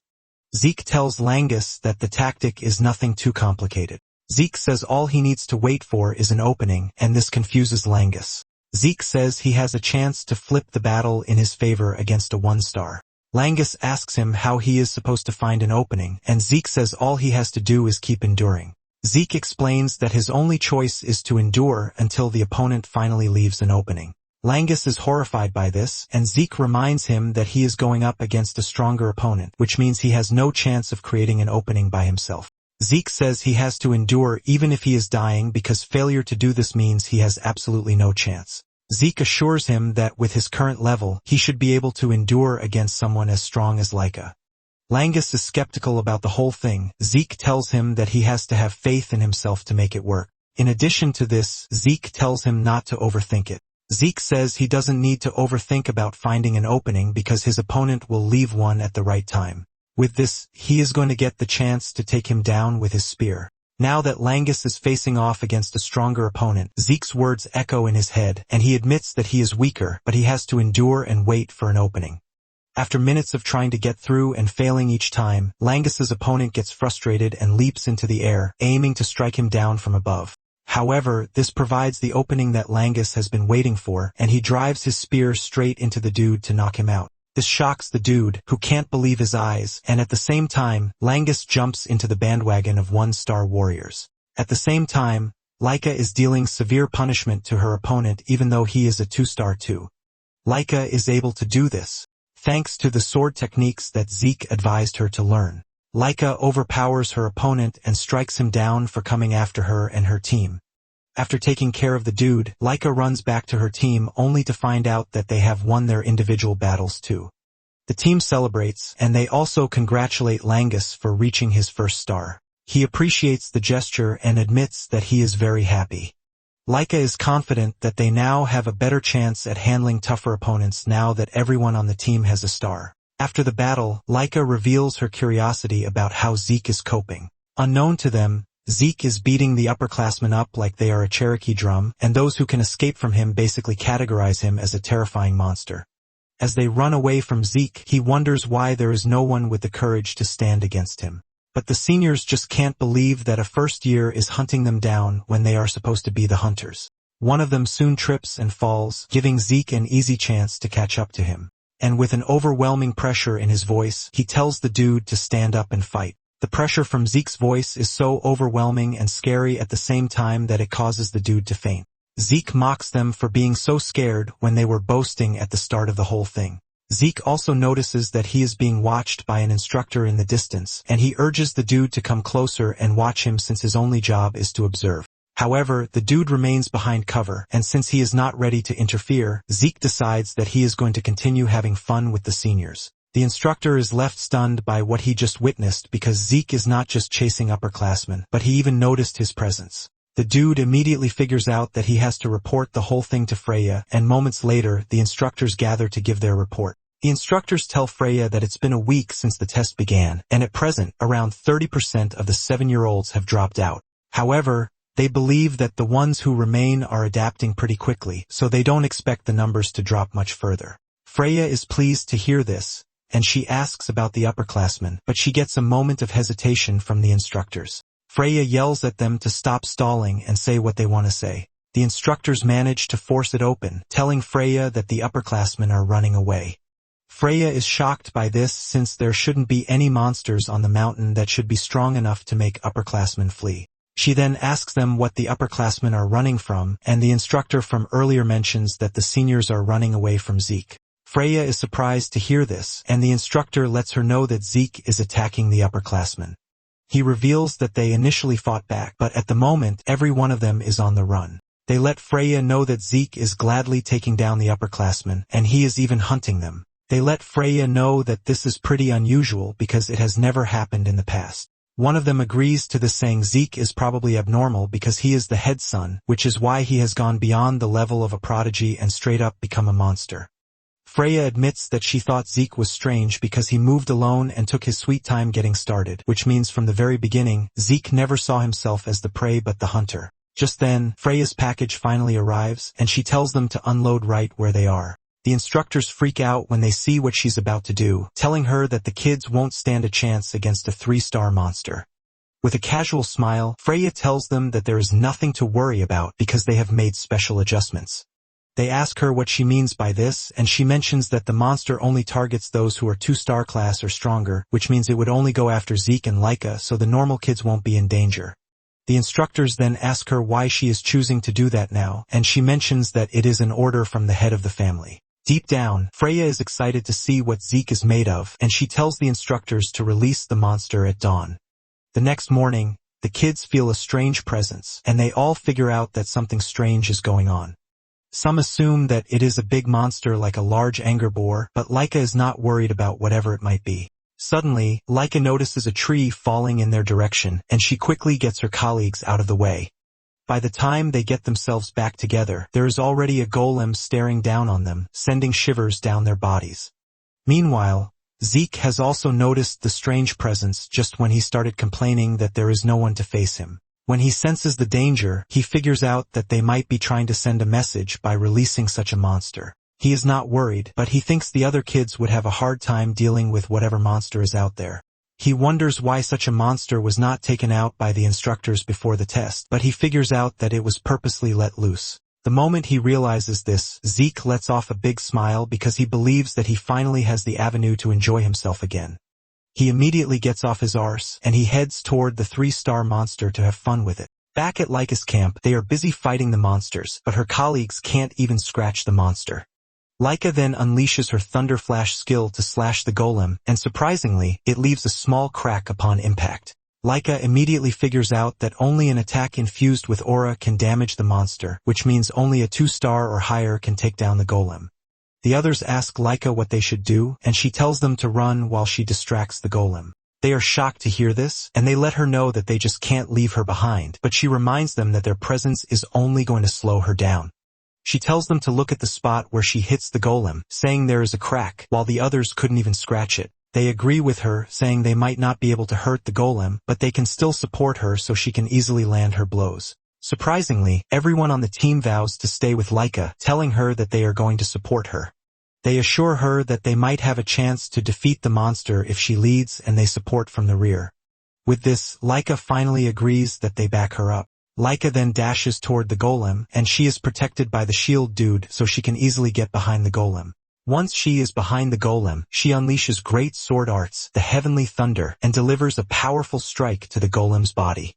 This leaves a massive explosion upon impact which drains all of Laika's strength but seemingly kills the golem. They rush over to check on Laika, and she lets them know that the strike she just used has dried up her power, and she asks Raymond if he is fine, and he assures her that he is good. Just as she is about to suggest that they head back to base, the golem appears behind her and grabs her before she can even react. They scream in panic, and Laika realizes that she messed up by letting her guard down because she believed that the golem was already destroyed. Even the other kids are surprised that the golem is still able to move after everything Laika has thrown at it. Lengus pokes the golem with his spear, trying to get it to release Laika, but suddenly, a tree comes flying at the golem, forcing the golem to drop Laika. They quickly grab Laika to escape to a safe distance while wondering what just happened. Out of nowhere, they hear a familiar voice, which is Zeke's voice. With an excited face, Zeke emerges from the wood, and he looks absolutely fascinated by the golem since it is his first time seeing such a monster. Moments earlier, Zeke had noticed Laika's lightning strike, and he realized that Laika's group was the first to get to the monster. Zeke is disappointed in himself because back in his prime, he would have closed down the distance really fast. Even though Laika's group is full of promising kids, Zeke wonders just how long they can hold out against a 3-star monster. Zeke then decides to try the new trick that he learned some time ago. He runs to a tree and pulls it out with an overwhelming force before hurling it in the golem's direction. As the tree cuts through the air toward the golem, Zeke is glad that he actually learned the skill. The Dragon Nurturing Arts, which are a basic combat arts manual given to the kids before the test, and just like the Dragon Slayer combat technique booklet, it isn't a combat style but more like a guide to basic movements and the flow of the true source of power. Zeke realizes that the technique is pretty perfect for him, but before he can think more about the technique, he remembers that the kids are in danger and he has to go. Now that he is finally there, he asks the kids how they are holding up, and they yell at him to worry about the golem. Zeke, on the other hand, is more concerned about the monster's name rather than the danger it poses. Zeke talks about how strange he finds the golem because it has a presence but has no life force. Suddenly, Golem throws a punch at Zeke, but he easily blocks the punch with his fist. Zeke immediately figures out that there is no way the golem is going to be defeated without an aura-coded strike, but he doesn't want to defeat it the normal way because it is going to be too boring.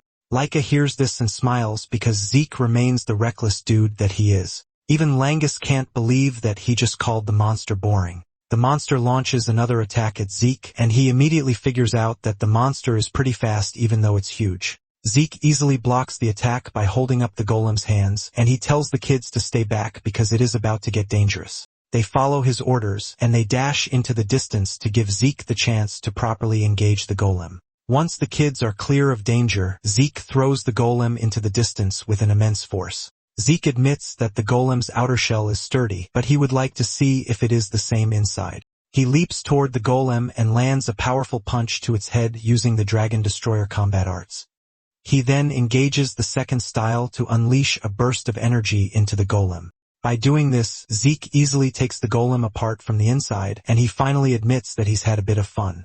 In the end, the 1-month test period ended without further incident, and there were no major events after the 3-star golem attack. Thanks to the brutal conditions they faced on the mountain, most of the 7-year-olds managed to achieve 1-star rank. And just after the test ended, Zeke was summoned by the head of the family. As they walk to the dude's office, Zeke asks Freya what he wants from him. Freya cautions him, telling him to address Balza as Lord Head. Freya tells Zeke that his behavior during the exam is why he is being summoned.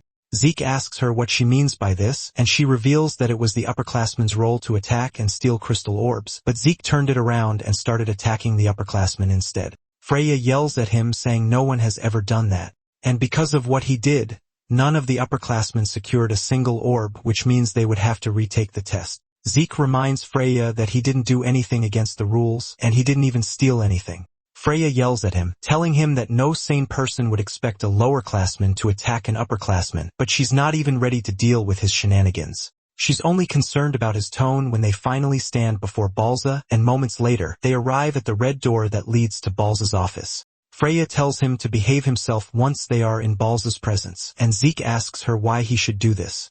Freya can't believe that she has to explain everything to him, and she screams at him, telling him that he is going to get killed even if he is a child. Upon arriving at the door, Freya knocks on the door, revealing her name and stating her business. With a stern voice from inside the room, Balza tells her to enter, and she enters the office with Zeke beside her. Without wasting time, Balza asks Zeke why he attacked an upperclassman, and instead of answering the question, Zeke decides to ask his own question. He asks Balza if he wasn't supposed to attack, and Balza is shocked by his question. Zeke reminds him that the exam condition was to survive for 1 month on Poison Dragon Mountain with a crystal orb, and nothing else was said. So he basically spent the 1 month however he liked. Zeke tells Balza that he should have mentioned if there were any special rules before the exam, but nothing was said. Freya cannot believe that Zeke is seriously speaking to Balza the way he wants. Freya is about to start scolding her when Balza unleashes an overwhelming aura from his body that scares Freya so much that she goes down on her knees. However, Zeke remains standing as if nothing is happening, and he casually tells Balza to stop getting thrilled every time he gets intimidated because it is annoying. A shocking expression is left on Balza's face, and Zeke asks him if he only called him to ask him boring questions.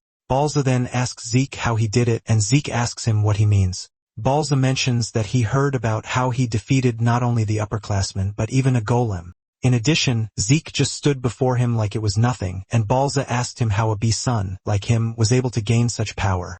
Zeke casually tells Balza that there is no reason for his power except for the fact that he is just who he is.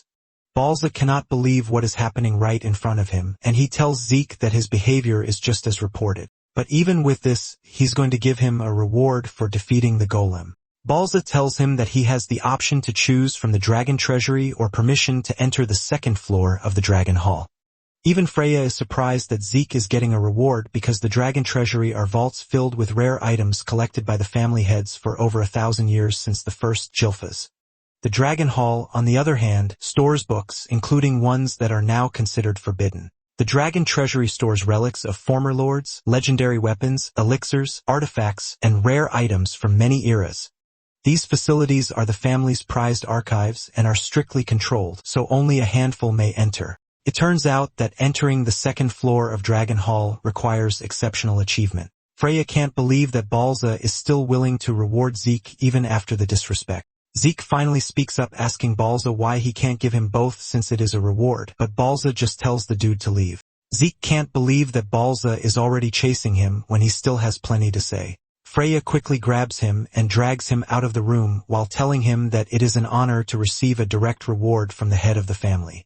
As he's getting dragged out, Zeke tells Balza that he is going to leave him one thing. He lets him know that as long as he keeps killing his emotions, he will never grow truly strong. Freya screams at the dude to keep quiet, and she thanks Balza for his time. After they leave the office, Freya screams at him, asking him why he was acting like that in Balza's presence. Freya reminds him that she already warned him before they entered the office, and Zeke lets her know that he was simply holding back. Freya cannot believe that Zeke can be polite around the instructors, but he has zero respect for the head of the family. Zeke casually reminds Freya that the dude is his father, and Freya admits that Zeke is no ordinary child, forcing her to ask Zeke who exactly he is. Zeke replies with the same thing he tells Balza by telling Freya that he is him. Freya knows that they all drank ancient dragon blood as infants, but Balza carries the blood of a superior ancient dragon, the Dragon King. This is why they can't defy Balza, but Zeke was able to stay calm in front of Balza like it was nothing. Zeke notices the confusion on Freya's face, and he asks her if there is any problem, but she says nothing. Deep down, Freya is already thinking of how she is going to recheck Zeke's birth records. Freya then asks Zeke what reward he plans to choose between the right to enter the Dragon Hall's second floor or a single item from the Dragon Treasury. Zeke casually replies that he wants both, but Freya rejects this. And since this is the case, Zeke tells her that he would go for the right to enter the Dragon Hall's second floor. Zeke chose this since he knows little about this era, and he is curious about the new medicines and tools developed over 1,000 years. Zeke is thinking about this when Langus shows up talking about how excited he is that he is going to enter the Dragon Hall. Zeke turns around to ask him if it is that exciting, and Langus says yes. Lang says the dragon-slaying combat arts and dragon-nurturing spear arts he learned before were amazing, but this is basically another chance for him to learn even greater martial arts. Lang cannot keep quiet about how exciting the exam rewards are, and Laika shows up, saying she has to take in all the knowledge she can before the time is up. Zeke is surprised that there is a time limit, and Laika lets him know that there is a time limit for those who will be entering the first floor. In addition, they can only borrow one book, but during the time limit, they can read anything they want freely, which is why it is imperative that one uses their time well. Laika then tells Zeke that she heard he had the right to enter the Dragon Hall. She expresses her surprise because she believed Zeke would want to take something from the treasury. Zeke confesses that he considered it, but at the moment, he believes that knowledge is more important to him. Laika confirms this, saying the second floor books are even rarer than the first, especially the martial arts manuals. However, she still believes that nothing inside the hall surpasses her Thunderclap greatsword art. Later on, they head to the hall, and the instructor tells them that they are allowed only 5 hours in the hall. He lets them know that maintaining silence is important. Laika suggests that they find the one book they would like to borrow and then use the rest of the time to read freely. Langus mentions that he is going to start by picking the martial arts manual that fits him within the 3 hours he has set as his target. Upon entering the hall, they realize that finding the right book might even be a hassle. The kids are blown away by the interior of the hall, and Zeke admits that the library is more incredible than he imagined. With a smile on his face, he decides that it is time to see if there is knowledge stored in the library that can surprise him. Zeke concludes by taking his time to enjoy and gather more knowledge. Soon afterward, Zeke is seen freaking out after getting so much terrifying information. He can't believe that this amount of knowledge has spanned over 1,000 years. He is so filled with information that he lies on the ground to try to digest everything he's seen so far. Apparently, around 900 years ago, a sudden crack appeared in the dimensional wall, which is basically a rift. Beyond this rift sprawled a chaotic other world, and its name was Kansai, the Chaos Realm. In this world, monsters known as chaos were everywhere. And to resist chaos, the people there carried a special primal energy within their bodies. The Eldragon family was able to fight alongside these people against the chaos. Through the bonds forged on the battlefield, 4 powerful warriors from that world married into the Eldragon house. These 4 are Toporna, Fafnold, Livias, and Bahamut. These 4 became the ancestors of the 4 great Eldragon families that continue till the present day. Zeke realizes that the anger boar is covered in some strange dark haze and Laika's thunder aura too. Zeke finally realizes why he didn't recognize them, and this was because both came from another world. However, what he is actually more curious about is the thing called magic, which he finds in one of the books. Since it is a new technique from another world, he wonders why there is no book that teaches how to use it. He believes that something like this should be kept right alongside the history books. While he is busy yelling about the information ravaging his brain, he suddenly hears a voice telling him to maintain silence while he is in the library. Zeke is shocked that he can't see anyone, but he can hear a voice, leaving him to start wondering if this is what is called magic. However, aside from the primal energy, he can't sense any special magic, and he yells out in frustration. Just then, he sees the books moving on their own with the voice telling Zeke to maintain silence. Zeke argues that there is no way he is going to keep quiet in front of something amazing. He grabs one of the books, telling whoever is behind the magic to come out and show him what he needs to know. Suddenly, Zeke realizes that he is being restrained by threads, and he gets thrown out of the library because it is getting closed. Zeke manages to land on his feet, but he is totally blown away by what he just witnessed. He stands in front of the library screaming that they show him magic properly. Langus rushes toward him asking him what happened, and Laika also asks him what he did to have gotten his arse thrown out of the library.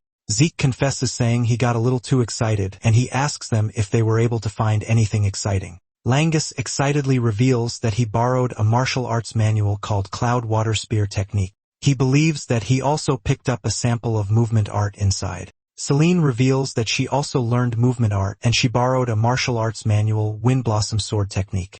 Raymond, on the other hand, mentions that he practiced the Eldragon-style Guardian Sword Technique in the library. In addition, the book he borrowed is also Eldragon-style called Guardian Shield Technique. Zeke cannot believe that they all picked martial arts he created for fun in his past life. Zeke then turns to Laika asking her what she picked. Laika reveals that she went with the Heavy Wave Greatsword Technique and the Heavy Wave Greatsword Technique Revised, which the 15th Lord of the family improved. Zeke is surprised to hear that the 15th Lord also created a Dragon Slayer combat art for Dragon's Breath. Zeke realizes that there were a lot of techniques created by him which are sitting inside the Dragon Hall. Sitting right next to these techniques of his are improved versions sitting next to them, and he wonders if the 15th Lord was the one responsible for all of these. Zeke has always thought coming to school would be boring, but with everything that is happening, he realizes that he is wrong. Before they knew it, 5 years had gone by, and they had all grown into daring teenagers. Balza is in his office when the Black Dragon Corps commander, Ein, shows up to tell him that a rift just appeared. According to their investigation, there is roughly an 80% chance that magic water exists inside the rift. Balza realizes that the rift appeared in the most convenient place for water magic to be there. Basically, anyone who drinks the water becomes a mage because the water has become magic water. Apparently, those who drink magic water gain a special constitution that allows them to convert true source power into another force, which is magic power. The new techniques unleashed through magic would bring a revolution to the world, and at the same time, fierce territorial wars erupted over the source of magic water, which is called magic springs. It has become an age of magic where the number of mages greatly determines a house's military strength. However, there is no single magic spring that exists within Eldragon territory. And for a house without ownership of a magic spring, there is only one way to obtain magic water, which is conquering a special rift. At the present moment, Eldragon mages are few, and this includes Balza. Basically, all of them who have magic are seasoned veterans who gained the power by conquering special rifts. Even with this, houses that possess magic springs overwhelm them through sheer numbers, making the conquering of rifts Eldragon's most critical mission. Ein tells Balza that just as he predicted the location where the rift appeared, the abundant dragon forest is quite troublesome. Apparently, sometime earlier, there was a small-scale border clash in the surrounding area. Basically, the abundant dragon forest is a large forest that lies mostly within Eldragon territory, but part of it extends into another house's domain. Those who claim further ownership of the forest and call it the Abundant Hound Forest are the Cerberus House. Ein mentions that the rift is mostly inside the Eldragon territory, but because of its scale and location, the special zone generated around the rift might extend into Cerberus territory. Knowing how Cerberus operates, Ein believes that they are going to come rushing in. Balza agrees with him, saying the Cerberus would definitely notice the rift. Balza then tells Ein that they have to prepare for a territorial dispute just in case it is needed, but he wants them to make a move before Cerberus catches on to the rift. Balza tells Ein to inform every dragon's nest that they are holding a selection trial. Meanwhile, Zeke is seen on the training ground going up against Raymond, Langus, and Celine while Laika watches from behind. The trio charges at Zeke at the same time, and after assessing their attacks, Zeke tells them what they are missing. Zeke tells Langus that he is tensing up too much, and this is killing the strength of his spear technique. Zeke tells Celine that she is always focused on speed and the number of strikes, but her power isn't carrying through, so she should find the right balance. Zeke lets Raymond know that he is doing well, but he is still too defensive, so he should get used to attacking. After telling them what they are missing, he tells them to come at him again. Turns out that Zeke is always doing this, and Laika is already used to the insane side of it. Zeke asks her what she thinks is insane, and Laika mentions that his idea of taking attacks head-on without using true source power is complete madness. Zeke screams out, saying the results of his training have helped the group grow stronger without using true source power. Laika then asks him if he can at least make them stop attacking while they are still talking. However, Langus and the others are even enjoying Zeke's training regimen. Laika tells the trio to stop calling Zeke a human because even the seniors call him the monster prodigy of the East Wing.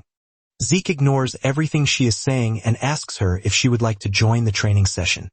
Laika mentions that she would love to, but she lets him know that there is something she would like to tell him first. Laika lets him know that he will be meeting kids from the other dragon's nests very soon. Lengus is shocked to hear this, but Raymond is not really surprised because he already knew it would happen someday. Celine asks Laika if the visit is for the next exam, and Laika says she doesn't know the details. Zeke then asks Laika how she knows this, and Laika says this is something they can tell just by watching the instructors.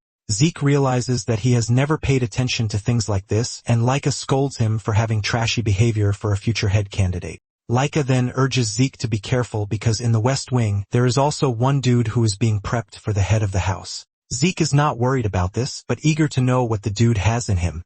Some days later, everyone was gathered regardless of grade, and Laika believes that it is because of what they talked about earlier. Freya and some instructors soon show up, telling the kids to keep their mouth shut. She tells them that from that moment forward, for the next 3 days, they are going to be fighting the children of the other dragon's nests. The students are shocked when they hear this because this is something that only happens during the graduation exam, but they are about to do it. Freya mentions that there are various reasons, but she can't explain everything. She lets them know that whoever survives the match will be given a special mission, and the moment Zeke hears this, his face lights up in excitement. Apparently, each of the 4 halls, East, West, South, and North, will send 7 fighters in a winter stays on format. Freya then tells them to decide who will be their representatives for the fight.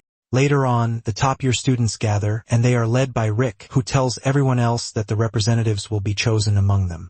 Rick believes that there is no one who would object, but Laika raises her voice to object, saying that representatives should also have the right to qualifications. Rick scornfully tells Laika that they are talking about strength, and he is still busy saying trash when Laika unleashes her aura.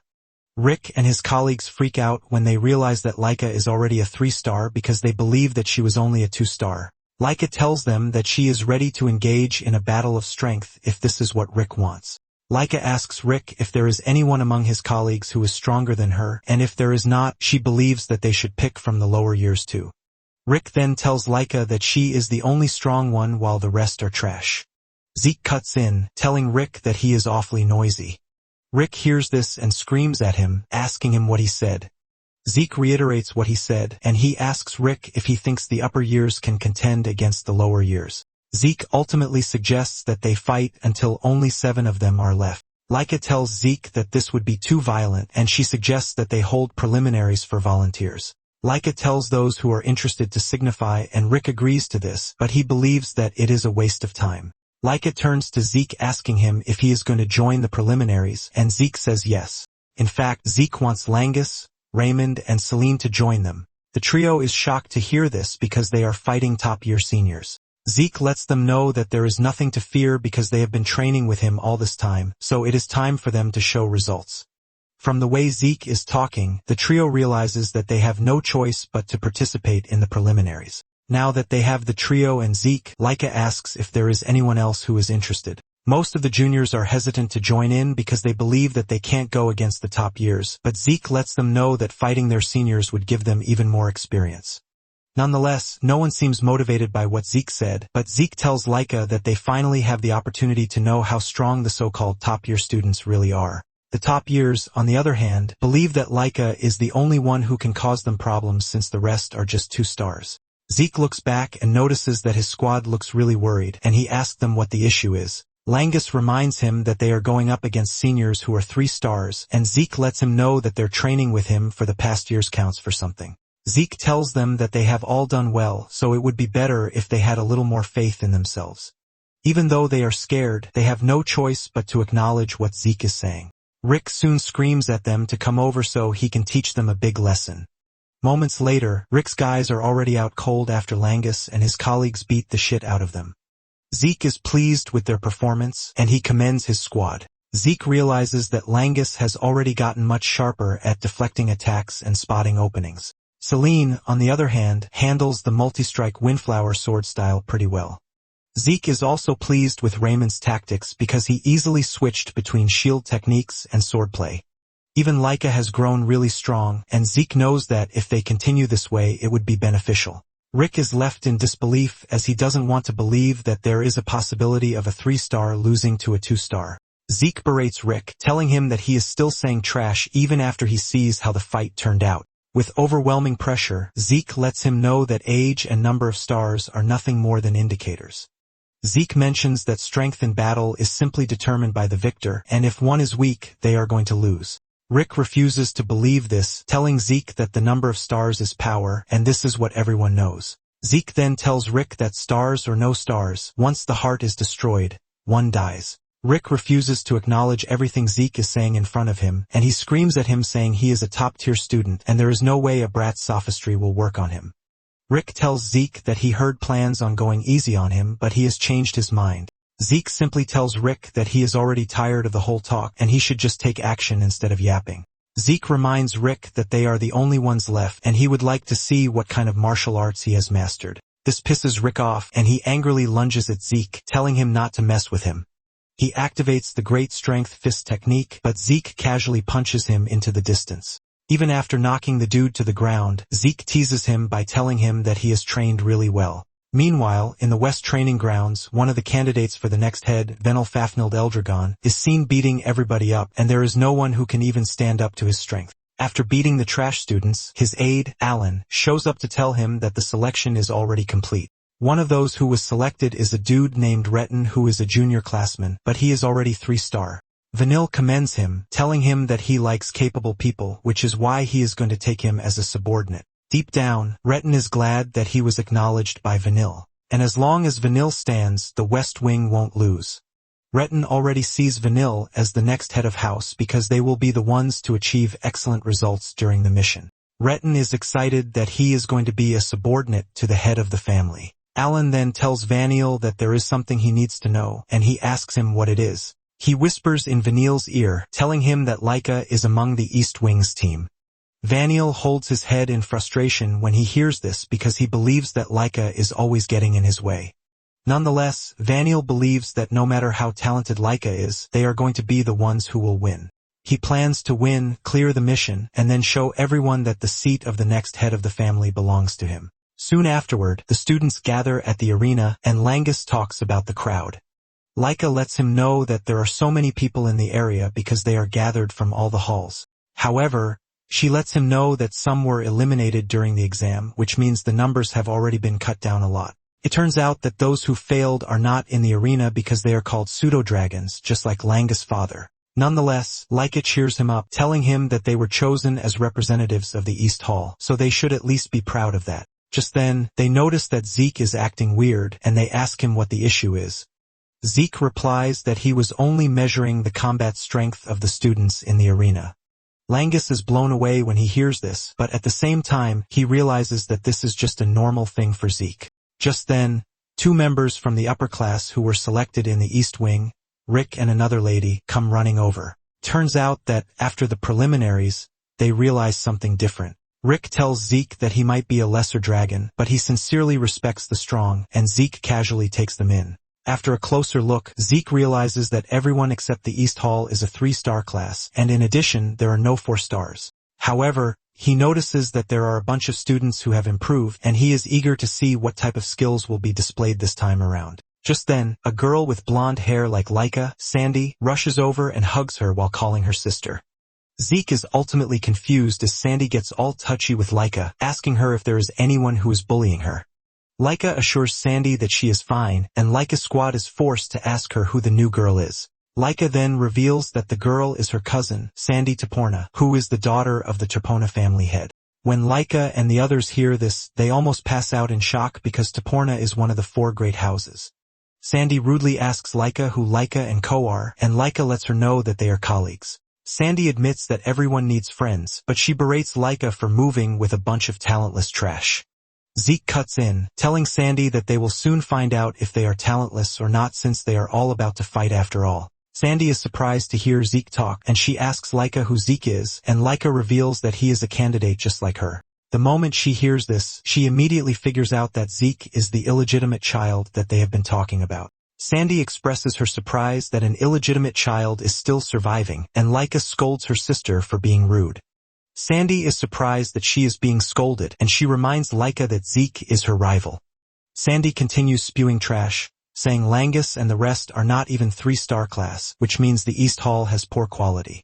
Zeke simply tells Sandy that she's going to trip one day if she continues looking down on others. Sandy is pissed when she hears this, as she reminds Zeke that he is an illegitimate child with no backing other than the head's bloodline. Sandy can't believe that Zeke has the guts to talk back to her, and Zeke tells her that it's just advice. Sandy is about to crash out when the North Hall representative, Aegis Van Blade, steps in, telling Sandy not to cause trouble for the other teams. Sandy is pissed that Aegis came to interfere when she was about to let out her craziness. Aegis tells her that he has no choice but to intervene because the selection match is about to begin. Moments later, an overwhelming presence enters the arena, and this person is the Gold Dragon Order Captain, Teach Mentric, who is also known as the Dread Educator. Mentric tells them that the tournament will be a joint knockout match between the 4 halls. First off, the 4 halls will be split into 2 pairs, and the winning halls will then face each other in the finals. He adds that all battles will be one-on-one duels, and fighters will step out one at a time in a predetermined order set by each hall. Out of the 7 participants from each hall, the hall that defeats 4 opponents first will be declared the winner. He then adds that changes to the order of participants after the match begins will not be permitted. He urges them to consider the order of participation as part of their strategy. And for the last point, he tells them that those selected in the match will be given a special mission. Zeke hears this and smiles brightly as Mentric mentions that the special mission is of great importance to the Eldragon family. Mentric mentions that anyone who takes on the mission will make a major contribution to the Eldragon family. Venial and Laika immediately conclude that this means it is a major step toward the position of family head. After Mentric is done laying out the rules, he tells them that it is time to decide the matchups, and he tells the representatives of each hall to step forward in order and draw 1 stone from the box in front. The West Hall, which is represented by Venial, is the first to be called, and after picking a stone, he returns. When Laika sees Venial, her expression changes, and Zeke asks her if she knows who Venial is.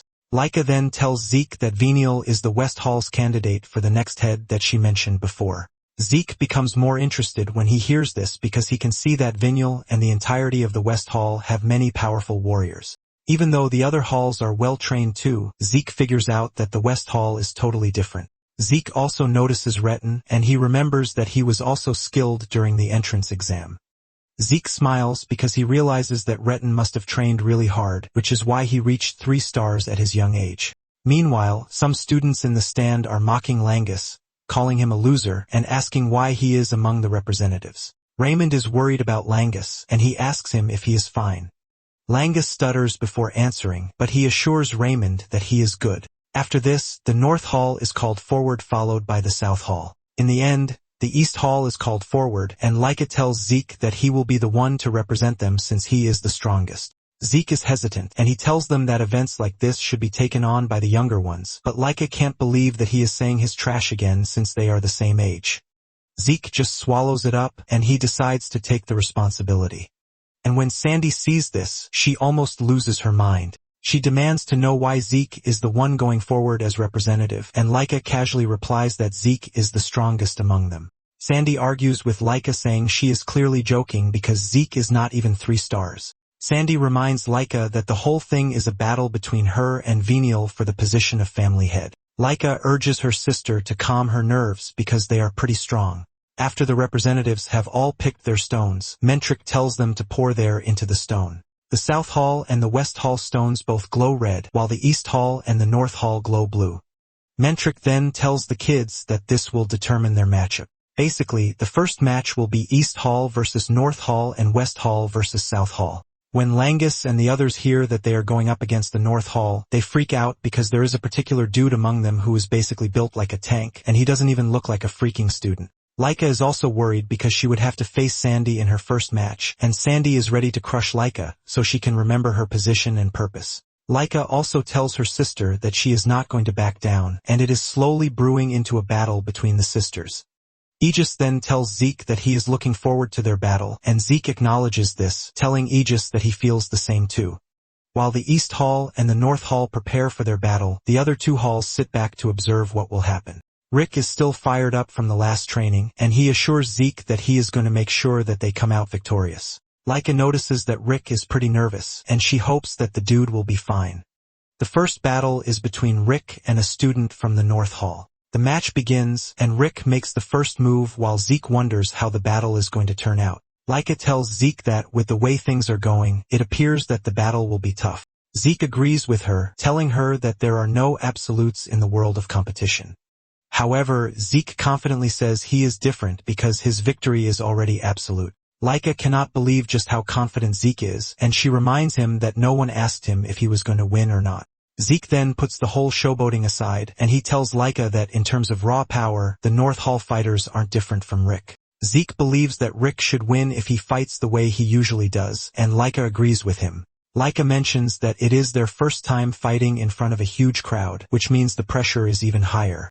Zeke agrees with her, but he lets her know that Aegis and Sandy are a different breed. Zeke tells his colleagues that the two are close to 4 stars already, which means there is no way pressure is going to get to them.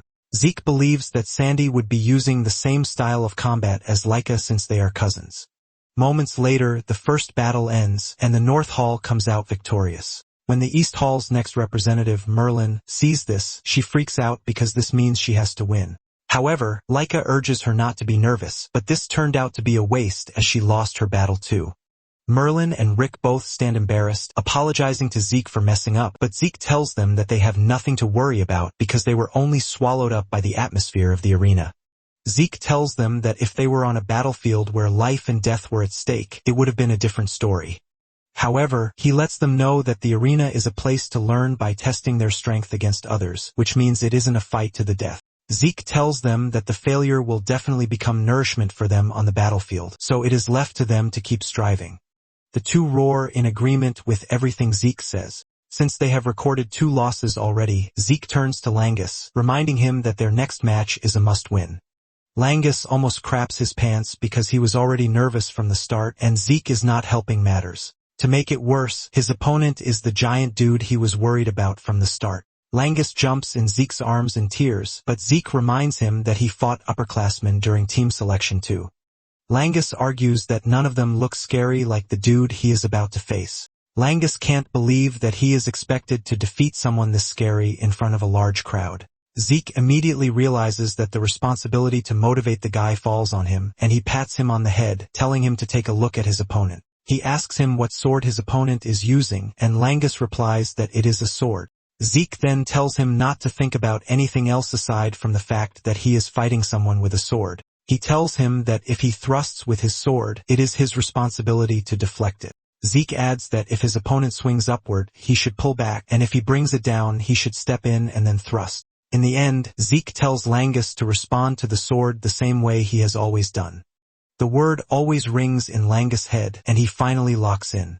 Zeke is relieved to see that Langus has already focused on his target. He knows that the boy has extreme focus, but at the moment, he needs guidance to concentrate. However, the moment he is able to focus naturally on his own, he will be able to aim even higher.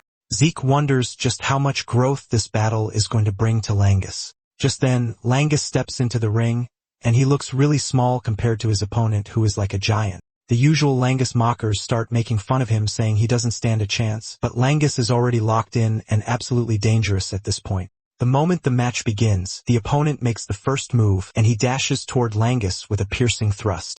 Langus analyzes the situation, and with a cool head, he dodges the strike. He moved to the left, but his opponent roars at him, telling him that he won't let him escape. The dude continues swinging really hard at Langus, hoping to cut him down, but Langus keeps dodging. Celine is worried because she realizes that the dude is closing in on Langus, thus closing his preferred distance.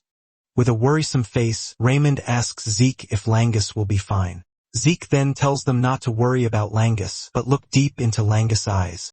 Turns out that Langus is fully focused, and moments later, the giant leaps toward Langus. But this is when Langus finally unleashes his cloud water spear technique. Langus spins his spear so fast that it counters the dude's attack, also giving him a chance to land a counterstrike. Langus' perfect strike hits the dude in the chest and sends him flying into the distance, ultimately knocking him out. The instructor declares the match over with Langus, and the East Hall emerges as the winner. Langus takes a deep breath and thanks his stars, but Zeke, on the other hand, is smiling really hard because he believes that it is time to turn the tide around. The East Hall then uses Langus' victory as momentum to push forward, winning their next 3 games.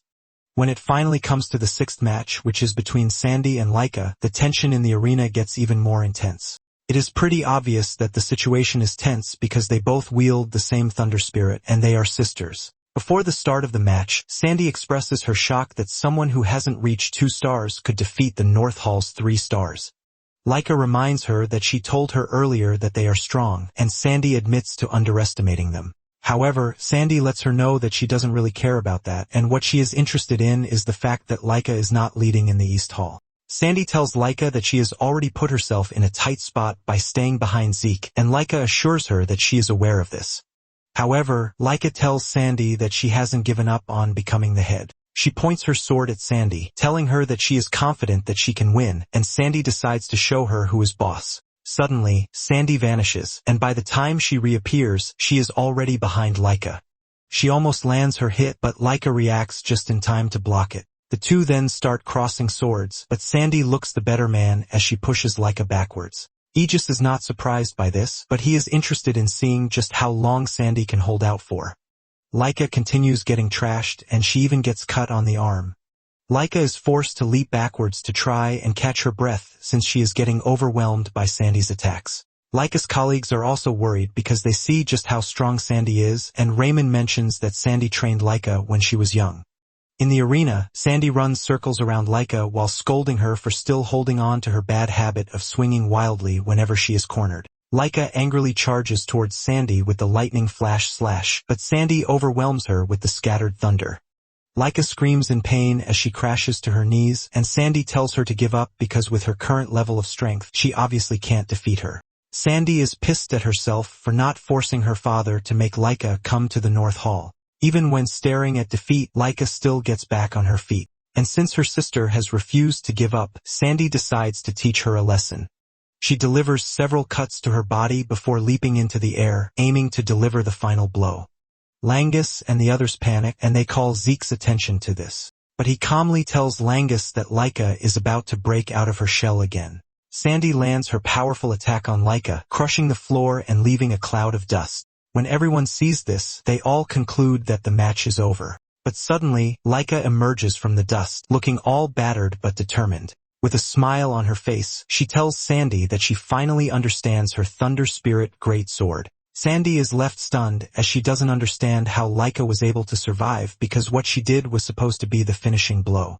Laika agrees to this, saying her old self would have gone down from her last attack. But she lets her know that she has been training for the past 5 years too, and their fight is just beginning. Before the match started, Laika had had a conversation with Zeke. Zeke notices that Laika is nervous, and he asks her what the issue is. She reminds Zeke that Sandy is her sister, and that she was the one who taught her the basics of the Thunderclap Greatsword art. In addition, she learned the fundamentals from the current head of the Turpina family, who is her uncle. However, whenever she didn't understand something, Sandy was always there to teach her, which means she is basically her mentor. To put it into perspective, she has never defeated Sandy even once. And even though she has gotten strong over the past 5 years, it is obvious that Sandy has grown stronger too. Even though she sounded confident when talking to Sandy, she is doubtful of her ability to win. Zeke then tells Laika to remember her training with him and to try to recall every day of the past 5 years. The moment Laika hears this, her facial expression immediately changes for the worse, forcing Zeke to ask her if it was that bad. Zeke lets Laika know that her bad habit is when her emotions run high, which automatically dulls her vision. He lets her know that the past 5 years were training to make her stay calm during combat. Still wearing her disgusted face, Laika reminds Zeke that he didn't hold back when he was attacking her, and Zeke says this is basically his charm. Laika cannot believe that he is calling that his charm when every moment of it was pain. Nonetheless, Zeke lets her know that the results of the training are undeniable, and she should now be able to calmly observe her opponent during battle. Laika agrees with him, but says that how useful the training is against her sister is the real issue. Zeke then tells her that she is going to understand once the fight begins. Zeke tells her that her talent of being able to see her opponent's movements will show her what kind of effect the training has had. Zeke still uses the opportunity to glaze himself, reminding Laika that she was trained by the strongest, who is obviously him, so she has nothing to worry about. Thanks to Zeke's short pep talk, Laika was able to ease off the tension a bit. Since Sandy uses the thunderclap skill just like Laika, Zeke tells her that it is the perfect opportunity for her to carefully observe her sister's thunderclap greatsword art because if she does, she is going to grow even stronger. Now in the present, Laika lets Sandy know that she has observed everything carefully and her thunderclap greatsword is her magic. She intentionally took it head on and observed it closely so she could finally see it. Sandy is shocked to hear this, leaving her wondering just who Laika has grown to become. Just then, Laika dashes toward her sister, and Sandy is immediately overwhelmed by the sudden burst of speed. Sandy is left wondering how Laika is able to suddenly change her movements. While she is still trying to understand what happened, Laika continues dealing damage, telling Sandy that she now understands the thunderclap great sword arts. Sandy doesn't want to believe that Laika has already understood it and can copy it instantly. In the stands, Langus and the others are already jumping for joy since Laika has turned the battle around. Zeke smiles, saying that fighting someone who uses the same technique teaches one so much. Rick then asks Zeke if he knows why Laika's movements suddenly changed, and Zeke reveals that Laika mastered her sister's thunderclap great sword art in the middle of battle. He mentions that this is the result of their training, which is to calmly observe the enemy's technique while taking it head on. He mentions that Laika used to lose herself during combat, which is why she only sees her own sword, but at the moment, she is different. He explains that Laika has the presence of mind to calmly observe her opponent during the heat of battle. By observing a sword art that is identical to her own, she has managed to reach a new realm. As the battle rages on, Sandy still believes that there is no way Laika is getting the jump on her, but she soon realizes just how wrong she is. She unleashes her thunderbolt, but Laika fights through it, emerging from the chaos, telling Sandy that she has undergone several physical training sessions with Zeke that almost left her for dead. As she leaps towards Sandy, she declares that it is time for her to unleash her own thunderclap arts. Laika unveils her new thunderclap arts, the Heavenly Thunder, and with this, she completely overwhelms Sandy. Sandy screams in pain, and before passing out, she admits the fact that Laika has grown stronger. With this, the East Hall is declared the winner, and even Venial is shocked by what he just witnessed. Laika then returns to her friends, and Zeke commends her for the job well done, but is disappointed that he didn't get his own turn. Laika expresses her happiness that the battle was decided during her own match. Nonetheless, even if she had lost, Zeke would have gone up against Aegis, and Zeke asks Laika if she knows the dude. Laika says she doesn't know him personally, but he is actually famous. With what she heard, Aegis is said to be the greatest genius he Vanblade family has ever produced. Zeke can confirm this because from what he is looking at, Zeke realizes that Aegis is stronger than the other competitors. Laika wonders what would have happened if Zeke faced him, and just then, the instructor lets everyone know that the East Hall's victory has been decided. In a shocking turn of events, he lets them know that the matches will continue until the end. They wonder why this is since everything was supposed to end once 4 members of the opposite team were defeated. Zeke also wonders what their end goal is, but whatever it is, he doesn't really care since he gets to fight the prodigy, Aegis. As they step into the ring, Aegis expresses his happiness that they are getting to fight even though the North Hall lost the battle. Zeke is surprised that the dude is that desperate to fight him, and Aegis lets him know that he is the East Hall's representative even when Laika is there, which has left him curious. Aegis says Zeke might carry the blood of the family's head, but he is still stuck in 2 stars. And Laika, who is 3 stars, didn't bother to be the representative. Thanks to all of these variables, Aegis says it has gotten him more curious to fight him. Zeke is pleased to hear this, and he lets him know that they really think alike. Zeke lets him know that he would like to fight him too, and the moment Aegis hears this, he becomes really hyper. Aegis whips out his sword ready to fight, and Zeke is just ready to have fun since it's been a long time since he fought a sword user. Aegis makes the first move and dashes towards Zeke in the blink of an eye. Zeke is ultimately impressed by how Aegis is able to close him down in no time. Once he's in range, Aegis activates his sword technique, removing the presence from his sword. Zeke is baffled and impressed by this, but he still manages to dodge the attack. Aegis thought he had Zeke already, but he was surprised that he was able to twist his body at the last minute to dodge the strike. Zeke commends his wordplay and urges him to show him more of his techniques. Aegis indulges him and unleashes another of his sword arts, Waveblade, which makes his sword movements even harder to read. It appears like a wave of water, and Zeke initially underestimated the technique. However, he is forced to quickly change positions when he realizes that the technique is quite deadly. Zeke leaps into the air to dodge the strike while commending him and telling him that he's not ready to be cut just yet. Without wasting time, Aegis changes his technique into a lightning-type technique, giving him more speed to close Zeke down. When Zeke sees this, he is forced to admit the fact that Aegis is truly a genius because his moves are totally unpredictable. Even though his attacks are fast, they still come with power too, making it a flawless and sharp strike. Zeke figures out that the dude will not be able to perform these techniques if he didn't train his body to the extreme. Zeke continues dodging, and at this point, Aegis is getting really impressed with the fact that he can't even pin him down yet. Aegis commends Zeke, asking him what type of training regimen he carries out, and Zeke suggests that he trains with him if he is curious. Nonetheless, Zeke believes that this is a conversation for after the training. Zeke then decides to finally make a move, and he dashes toward Aegis with a powered punch. Surprisingly, Aegis is able to easily block the punch with his sword and even absorb the force that comes with it. However, Aegis is impressed, and he tells Zeke that he outputs so much power that it doesn't even feel like he's a 2-star. On the other hand, Zeke is surprised that Aegis was able to adapt to his fighting style really quickly, which is far more than he expected. Aegis then asks Zeke if he's done observing, which is why he finally decided to launch a counterattack. Zeke confirms this, and Aegis is surprised that Zeke has already figured out his martial arts, but this means he doesn't have to hold back anymore. Aegis leaps towards Zeke, and Zeke assumes that he's going to use the same technique as before. However, he soon realizes how wrong he is when he senses Aegis' afterimage. At this point, Aegis has already closed him down, and his sword is slicing through his chest. Zeke only manages to dodge this in the last second, but suffers a cut on his chest. With a smile on his face, Aegis tells Zeke that he still has more techniques to show him. Being the battle junkie that he is, Zeke lets off a really big smile because the whole battle is just about to get even more interesting.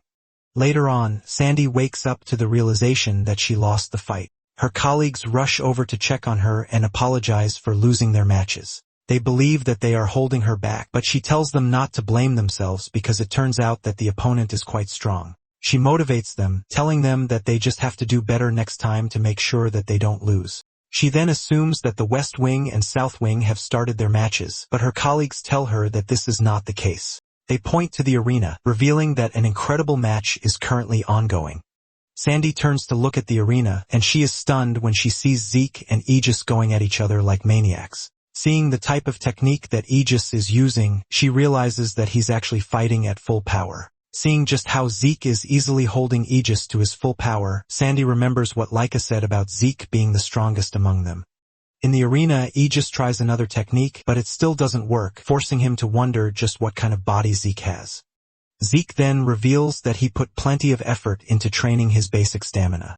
He says martial arts might be important, but the fundamentals are just as important too. Aegis has no choice but to agree with Zeke, and he concludes that he will start training his body too. After observing how Aegis fights and his current potential, Zeke figures out that he's going to be an interesting figure in the future. In addition, this battle has finally opened his eyes to the difference between 1,000 years ago and the present moment. Basically, 1,000 years ago, the essence of martial arts lay in the act of attack itself, and the true essence of combat was expressing all creation through one's own techniques, which is why ether was just there for support. However, in the modern era, by materializing ether, one expresses all creation itself. This simply means the mastery of ether is the very essence of martial arts in the modern age. Zeke smiles boldly because it took him too long to understand this while he was busy focusing on technique. Zeke looks like an animal as he smiles in fun because he didn't expect 1,000 years of time to be this fascinating. On the other hand, Aegis is truly impressed that Zeke has been able to counter all of his techniques up until that moment. In the stands, Lengus complains about how the two have been fighting for 2 hours already, and it doesn't appear like they are going to stop anytime soon. Laika then tells them that the fight is about to come to an end. And in the arena, Aegis also figures out that Zeke is finally ready to take him down because he's done analyzing all of his moves. Zeke confirms this, but lets him know that it was fun while it lasted. Aegis says the same, and Zeke tells Aegis that he's going to show him his respect by displaying the insight he got during their battle. Zeke decides to show Aegis a new technique, and Aegis smiles with the realization that he never stood a chance. However, he lets Zeke know that he has no intention of going down without a fight. Aegis unleashes his powerful technique, and Zeke unveils his new technique, which unleashes a bunch of energy punches from the air. The whole area gets hit by Zeke's attack, forcing the students to even protect themselves. The display of immense power by both sides leaves the students in awe. When the dust finally clears, the instructor ends the match since Aegis' sword is broken, and he's lying exhausted on the ground. With a smile on his face, he admits that he still has a long way to go while Zeke decides to Aura farm, as he's declared the winner of the battle. The students are totally blown away by this because they didn't believe Zeke could actually lose the match, leaving them to wonder just who the hell Zeke is. However, Zeke's colleagues are not entirely surprised because they know what he is capable of. Laika uses the opportunity to berate Zeke for ruining the arena, showcasing his abnormal abilities yet again. Zeke argues that it was a resounding victory, but he suggests that they move past his match and focus on Vinil's match. Zeke says the West Wing has the overall best quality, but it appears that the South Wing also has one strong person among them. Zeke was expecting a close match, but in the end, the West Wing totally dominated the match with Vinil looking really fired up. Before the West Wing match, Zeke had admitted that he overdid his last attack and it might take them a long time before they fix the arena. However, Langus lets him know that he has nothing to worry about. Zeke is blown away when he sees the arena repairing itself. Langus mentions that the entire venue uses a rare stone called Etherlight, and by infusing ether into it, it can easily be restored to its original form. Zeke is left blown away by this, and he admits that using such incredible material to build the entire venue is quite amazing. After the match between the West and South, the instructor senses that something is wrong. The instructor doesn't think Vanille actually has what it takes to defeat the strong girl from the South, Lila. Nonetheless, Metric stops the match and declares the West Wing the winners. He lets everyone know that the finals will be between the East Hall and the West Hall, which will begin in 1 hour. Even the students who know how strong Lila is are stunned that she actually lost. Zeke also figures out that something is wrong because the skill gap between Lila and Venial is not that large, but for some weird reason, her power is extremely poor. This was basically why she abysmally lost to Venial.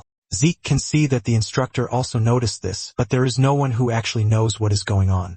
Raymond talks about how strong Venial is to have defeated Lila the way he did, but Celine believes that something is not right. Merlin tells them that this might be how it feels because it is actually their first time seeing the strength of the elites from another hall. Rick then talks about how strong Venial is, comparing him to Zeke and Laika.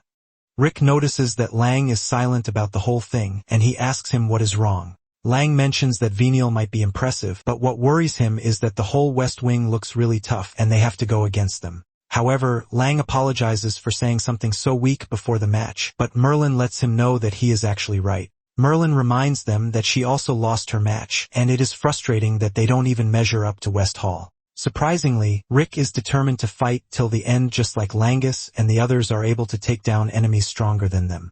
Rick's motivation ultimately spreads to the rest of the team, and Zeke is glad that they are all motivated now. However, he is even more worried about Laika because she looks disturbed since she didn't notice that Lila didn't lose in the most natural way. Since he doesn't know the full details yet, he knows he can't just tell Laika that she doesn't need to be nervous, leaving him confused about what to do. Just then, Laika leaves the arena, telling her colleagues that she needs to clear her head. She heads to the spring close to the arena to think about what happened. She is surprised that Venial has gotten so strong that he could easily defeat Lila. She knows that even Aegis would have had a hard time dealing with Lila, but Venial easily defeated Lila. Laika remembers that the last time she fought Venial was when she was 5 years old, and she lost. Since then, Laika has been training so she can avenge the defeat, and at this point she thought she already caught up. However, she knows that if things proceed the way they are, Venial's opponent will be Zeke. She is a bit relieved to hear this because this means she wouldn't have to fight Venial. However, she hates herself for accepting defeat without even fighting Venial. Moments later, Venial shows up to taunt Laika. Laika tells her to leave, saying she has nothing to say to him. Venial mocks her, saying that if he becomes family head, she might end up as his wife. Laika screams at him, telling him that she will be the one to become head. Venial then reminds Laika that she actually can't win the battle because she must have seen the difference between them. Laika angrily tells Venial to shut his mouth, but Venial urges Laika to admit the fact that there is no way she is beating him. Venial urges Laika to give up and submit to him, saying he's going to treat her nicely. Laika slaps his hand off, telling him to shut his mouth, and she angrily walks away. After she is gone, Venial turns to Alan, reminding him that he knows what to do. Alan then asks Venial what they plan to do with Zeke, and Venial suggests that they carry out their plan during the match. Alan believes that they are supposed to strike first since Zeke appears to be strong. Vanille agrees with him but lets him know that Zeke appears to be sharp and he might notice if they try it before the match. In addition, he reminds Alan that Zeke is always deliberately taking hits, so it would be easy to plant whatever they want on him during the match.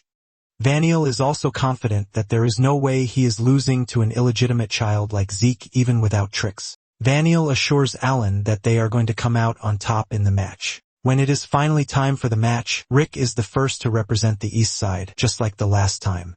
Deep down, Rick is down with the fact that he and Merlin are seniors, but they are the weakest among the representatives. He is scared about the West Wing because they look absolutely badass, leaving him wondering if he can really win. While he is busy doubting himself, Zeke appears behind him and smacks him on the head, calling him a fool and asking him where his confidence disappeared to. Rick starts to stutter, and Zeke asks him if he is fighting to lose. Rick says no, and Zeke urges him to fight to win no matter the gap in strength between him and his opponent because this is what matters. Zeke's words are able to motivate Rick again, and Zeke reminds him that he is trained well, so he just has to back it with confidence. Zeke then decides to leave him with a parting gift, and he urges him to relax his shoulders. Rick is confused by this, and Zeke explains that the Great Strength Fist Art is a technique that gathers one's power into a single point. However, if one tenses up too much, the power one is trying to gather will scatter. Zeke shows him an example of what he is saying and urges him to relax his tense body. With Zeke helping him out, Rick screams out in excitement, saying he believes that he can do it. With this, Zeke sends him off to the arena. After Rick's departure, Laika walks up to Zeke asking him how he knows so much about the other martial arts. Zeke tells Laika that her question is pretty stupid because the only answer to it is that he is him. Laika cannot believe that this is what Zeke is going to answer with, and she admits that she was foolish to have asked. As they prepare for the battle, Rick takes a look at his opponent and realizes that the dude he is about to fight is pretty strong because he showed his strength in the first match. However, Rick has no intention of losing. His opponent notices his expression and mocks him, reminding him that he lost to the North Wing, so he is not supposed to have an ego. Rick argues this, saying he is not like before, but the dude doesn't want to believe this. The moment the referee starts the match, he wastes no time going after Rick with his daggers, telling him not to make him laugh because there is no way he's going to change in just a few hours.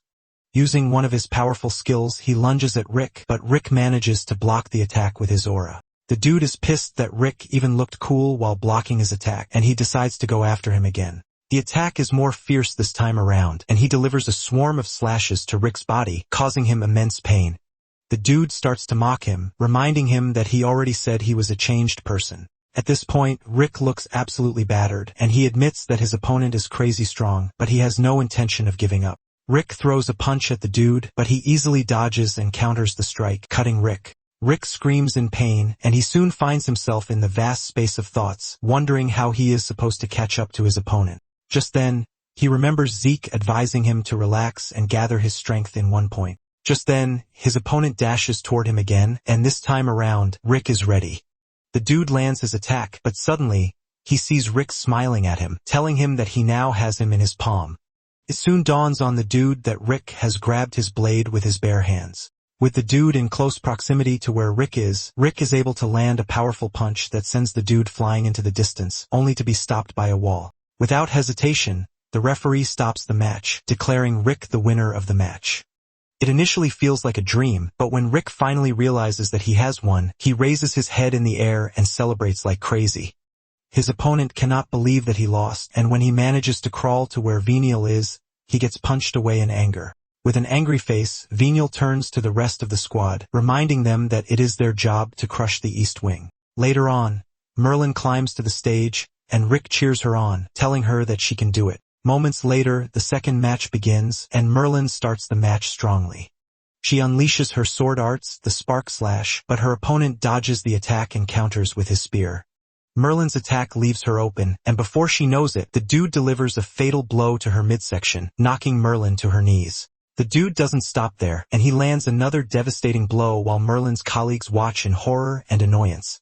Even Rick wants to jump in, but Raymond stops him, telling him that it is going to be a disqualification if he intervenes. The referee then declares the match over with the West Wing emerging as the winner. The dude goes as far as stepping on Merlin to assert his dominance, but her friends soon rush over to check on her. Things look grim as she appears to be unresponsive, but Zeke stays in the rear while everyone is trying to resuscitate Merlin, and he looks insanely pissed with what he just witnessed. But Raymond and the others argue with him, telling him that he went too far. While they are busy yelling at him, he casually tells them that people like him, who are from the West Hall, don't show mercy to their enemies in combat. The dude says all they do is crush their enemies, and Laika walks up to him asking him if his conviction is Vanille's orders, and the dude indirectly tells them that it is. He lets them know that they are free to forfeit the match if they don't like it. He reminds them that the referee didn't stop the match because Merlin still showed the will to fight, and he has no choice but to break the spirit. Realizing that Laika and the others are just going to continue arguing with him, he walks off, telling them to worry about themselves instead of their friend.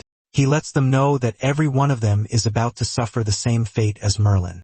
The next opponent, Retin, steps into the arena, telling them that they are free to forfeit if they want. He boldly calls Langus's name since he is the opponent, and he asks him if he is going to forfeit. He starts saying all sorts of trash, asking him if he wants to be toyed with just like he usually does back in the village. Retin even calls Langus a worm, which pisses Laika off, but Langus urges Laika to chill out, assuring her that it is all fine.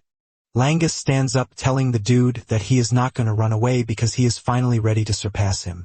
Retin is surprised and pissed at the same time as he wasn't expecting Langus to have the effrontery to talk back to him. Just as the match is about to start, Langus suddenly hears Zeke's voice in his head, shocking him. Before he can start asking how this is possible, Zeke urges him to forget about it because he only recreated an experience from a few years ago. However, Zeke tells him that he is using the method because he has one piece of advice to give him. Zeke tells him that there is a saying that clouds drift freely, water flows endlessly. Zeke tells Langus to picture this scenario whenever he is troubled, and Langus is left in total confusion. It isn't until the referee calls his attention to the arena that he realizes that he was supposed to be fighting Retin. The referee then declares the second match open, and Langus makes the first move. He tries to hit Retin with his water technique, but Retin blocks the attack with his serpent assault sword technique while making fun of Langus. Retin blocks the attack and delivers a counterattack that pushes him backwards. Langus only manages to block the attack with his spear, and Retin mocks him, telling him that he is a weakling who was just talking trash. Before Langus knows what is happening, Retin has descended on him again. Retin unleashes his serpent slash that moves in the form of a snake, and it cuts Langus on the side, causing him immense pain.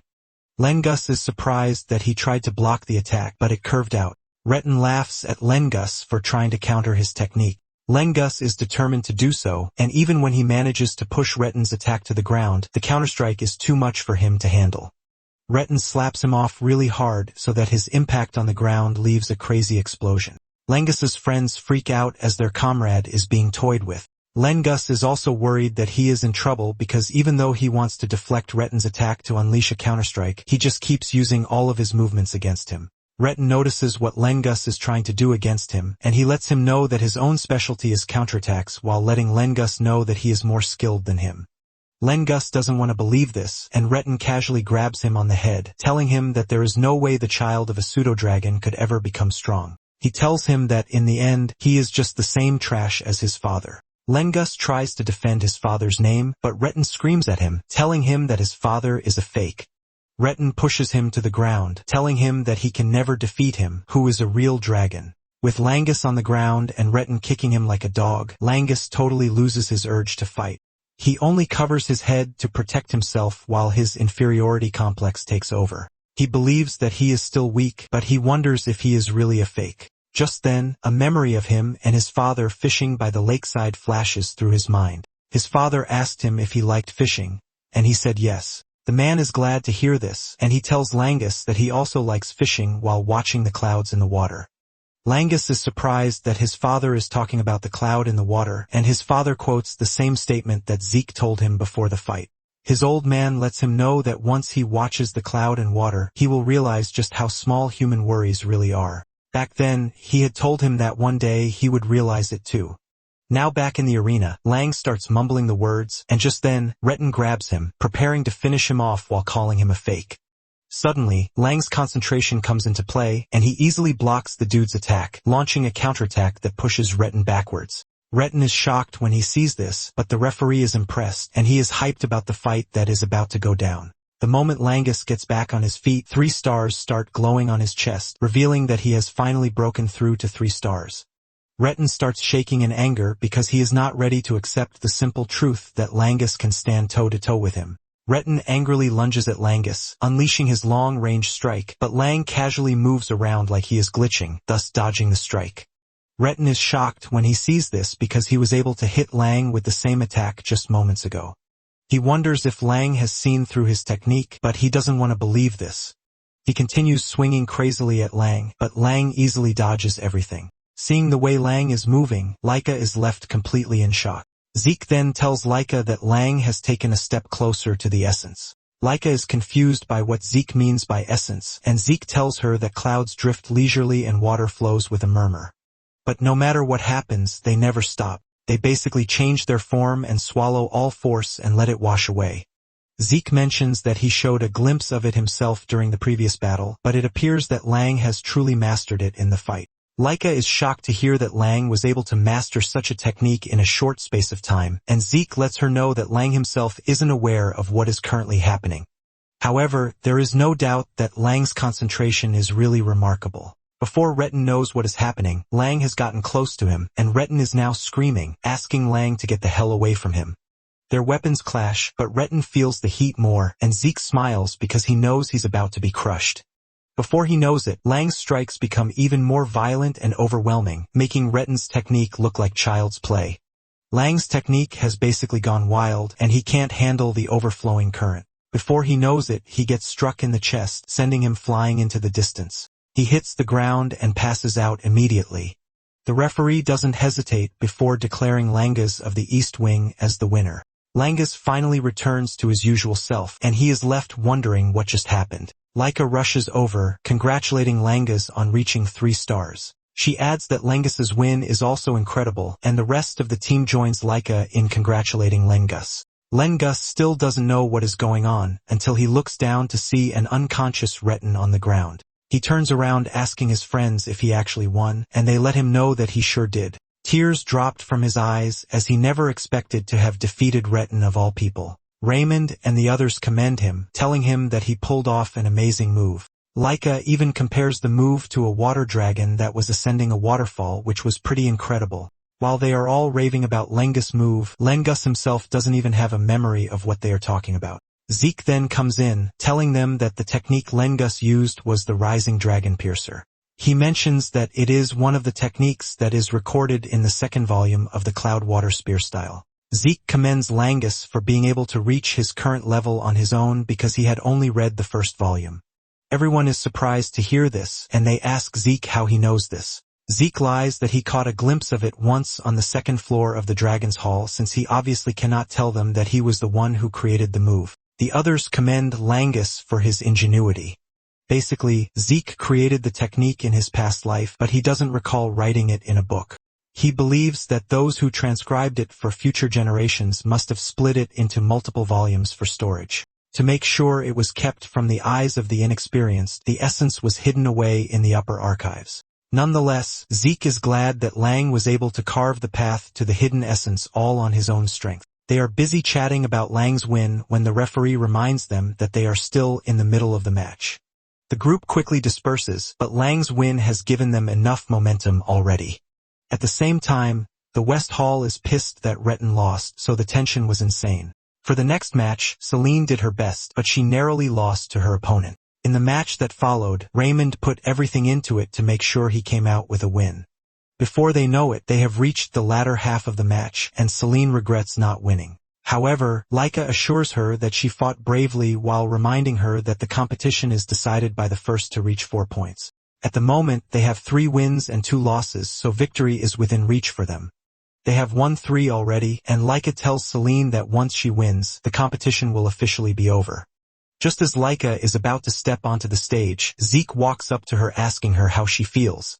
Laika lets him know that she feels like her normal self, but she understands that Zeke is just worried about her, and she assures him that she would be fine. As she walks into the arena, her colleagues wish her luck, but Zeke senses something strange that leaves him worried.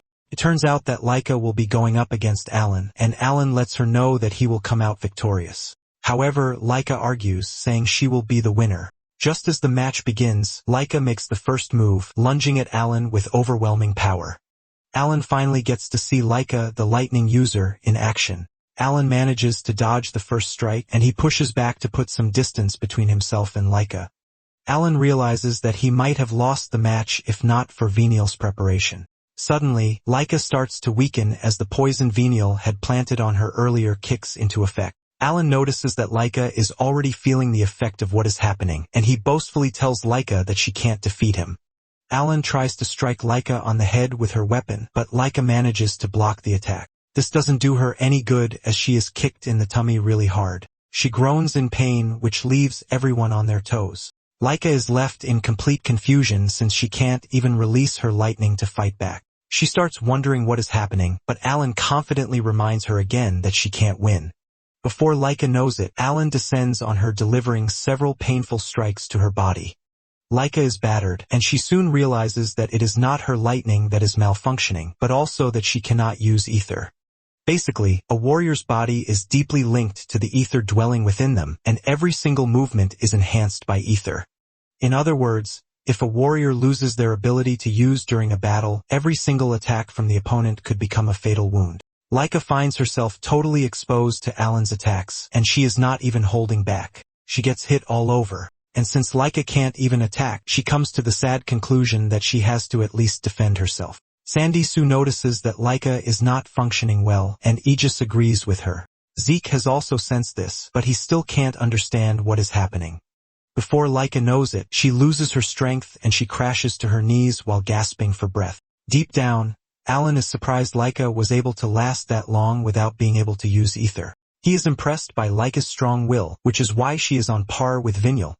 Alan turns around to look at Venial, and the expression on his face tells him everything that he wants to know. Alan then turns back to Laika, telling her that her time is finally over. He raises her weapon and goes after Laika with an overwhelming force. But just as he is about to hit Laika, Sandy dashes in and blocks the attack while yelling at Alan, asking him what the hell he was thinking. In the back, Zeke heaves a sigh of relief because things didn't just turn out badly. Alan yells back at Sandy asking her why she interfered with the match, and Sandy tells him not to play dumb because he was just trying to kill Laika. The crowd is left in shock when they hear this, but Alan denies the claim, saying it is nothing but slander. Aegis also steps in, telling Alan that his last move was truly dangerous. Alan asks them if they are doubting him, and Aegis tells him that if he doesn't want to be doubted, he should be more careful with his words and actions. Aegis mentions that it is clear as day that Laika cannot use ether at the moment, and to launch such a dangerous attack against her is crazy. Just then, Venial steps in to defend Alan, telling Aegis that he interfered with the match and then complains about the methods that they use when they are supposed to blame Laika for being weak. Venial mentions that in real combat, the opponent's condition doesn't matter because it is their job to completely crush them. He mentions that he and his people from the West Hall are fighting under the assumption that it is a real battle. Sandy yells at them, telling them that there is a limit to everything because the match isn't a fight to the death. Venial scornfully tells her that she is soft, which is why she lost. Sandy almost bursts out in anger when she hears this, and Venial tells her that they are operating like they are in a real fight. Venial confidently says they are even holding back, so they have no intention of killing Laika. However, he indirectly tells them that something inside Laika must have broken. Sandy almost goes crazy, but an overwhelming aura immediately hits the arena, and it turns out to be the referee stepping in to quench the fire. He asked them when he gave them permission to start chatting, and Sandy protests, telling the man that Alan launched a dangerous attack on Laika. The instructor basically tells her to shut her mouth, saying those who have lost have no right to speak. The man mentions that he is the sole decider of whether the match continues or not, and Aegis apologizes for butting in. The referee then declares the match over, crowning the West Hall as the winners of the match. He then mentions that everyone except those participating in the next match should leave the arena. Aegis carries Laika, and he tells her to take her sword. Langus and the others are worried, but Sandy tells them that she will be fine because she has already given her a recovery potion. However, it is going to take some time for her to recover, so they will be taking her to the infirmary. As they walk past, Zeke thanks them and apologizes for the inconvenience, but Aegis tells him not to mention it while saying he could see that he was also ready to step in. Sandy then talks about how weird the whole thing is because Alan might be strong, but he shouldn't be strong enough to overwhelm Laika the way he did. Aegis tells Sandy that things have been weird since the first match, which was Lila's match.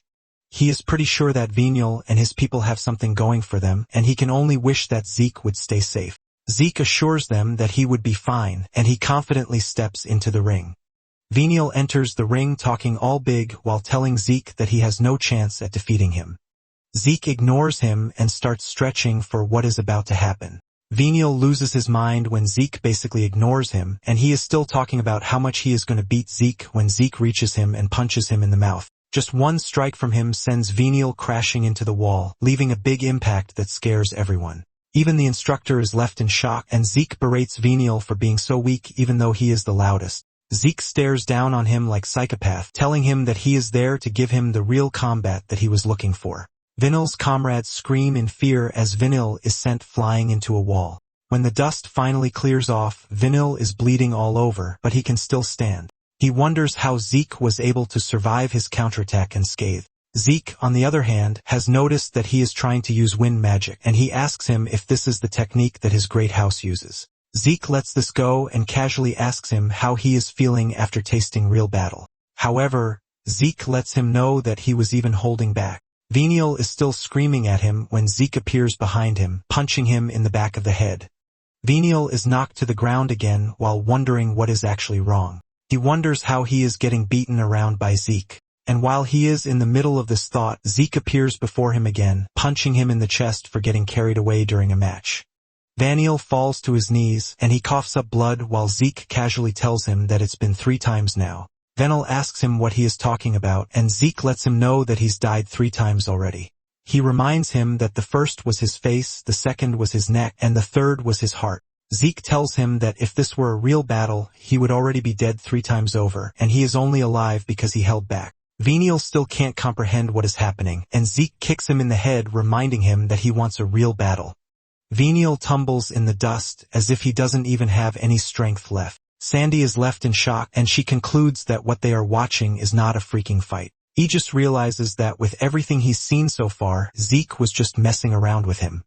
He believes that Zeke considered it an exhibition match because when it comes to a real battle, Zeke is a freaking monster. Back in the arena, Zeke stares down on Vinyl while asking him if he's finally understood how real battle works. With Vinyl's face in the dust, Zeke reminds him that he was the one who said it is important to crush one's enemies thoroughly. Zeke admits that Vinyl and his friends are most likely going to become excellent warriors. Vinyl starts struggling to get back up, and Zeke lets him know that the whole situation cannot even be compared to a real battlefield because there are instructors watching with recovery potions at hand. He tells Vinyl that his idea of a real battle in the arena is pretty naive. Zeke scolds him, telling him that he is only trying to look away from his own weaknesses. Vinyl gets mad, and he yells at Zeke, telling him to shut his mouth. Angered, his wind magic leaks out, taking over the arena, leaving everyone in shock.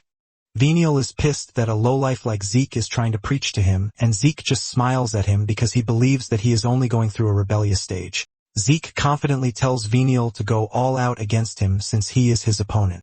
Vinyl loses it, screaming at Zeke and telling him to shut his mouth and stop acting like he knows everything.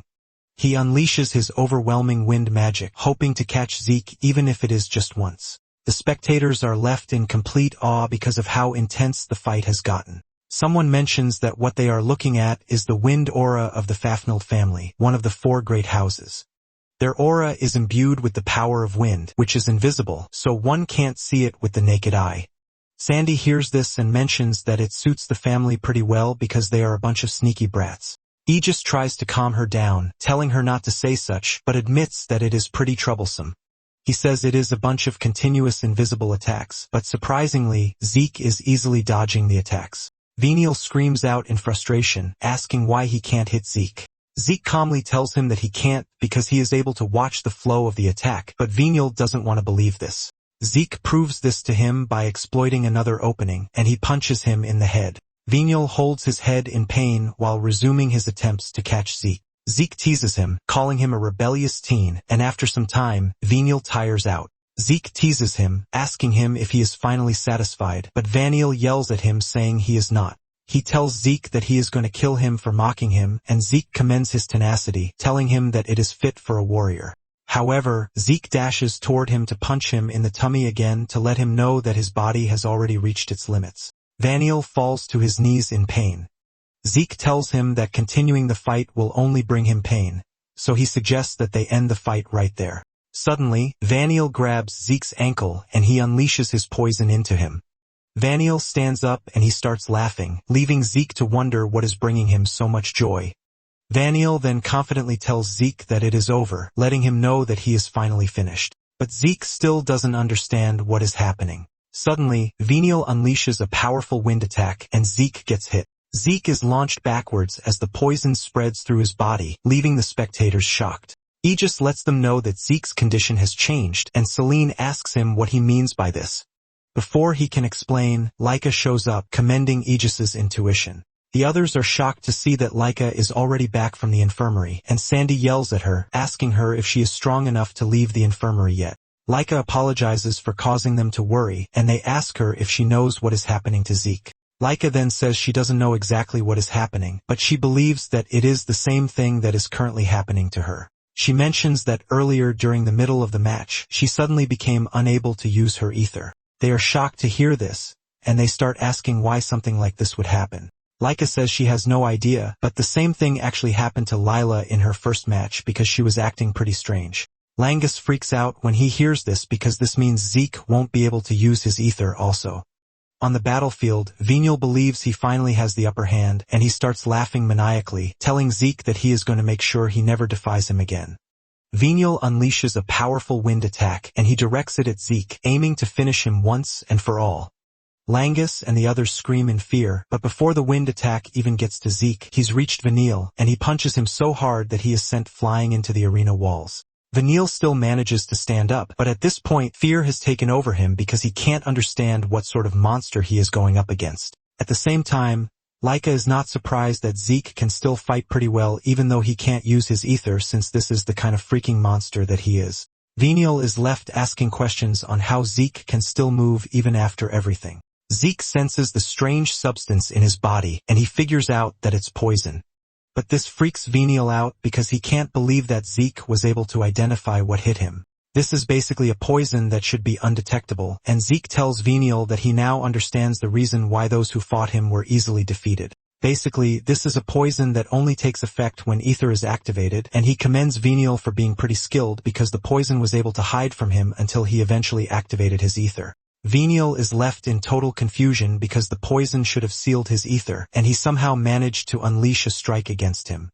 Zeke lets him know that poisons are meaningless against his well-trained body. In addition, he is disappointed that he thinks the strongest like him would waver just because his was sealed. Venial crashes out because Zeke called his ether-slaying poison a meaningless substance, and Zeke is surprised to hear that he was the one who created it. Zeke figures out that the poison is harmless to Venial himself, so it basically flows through his to affect others.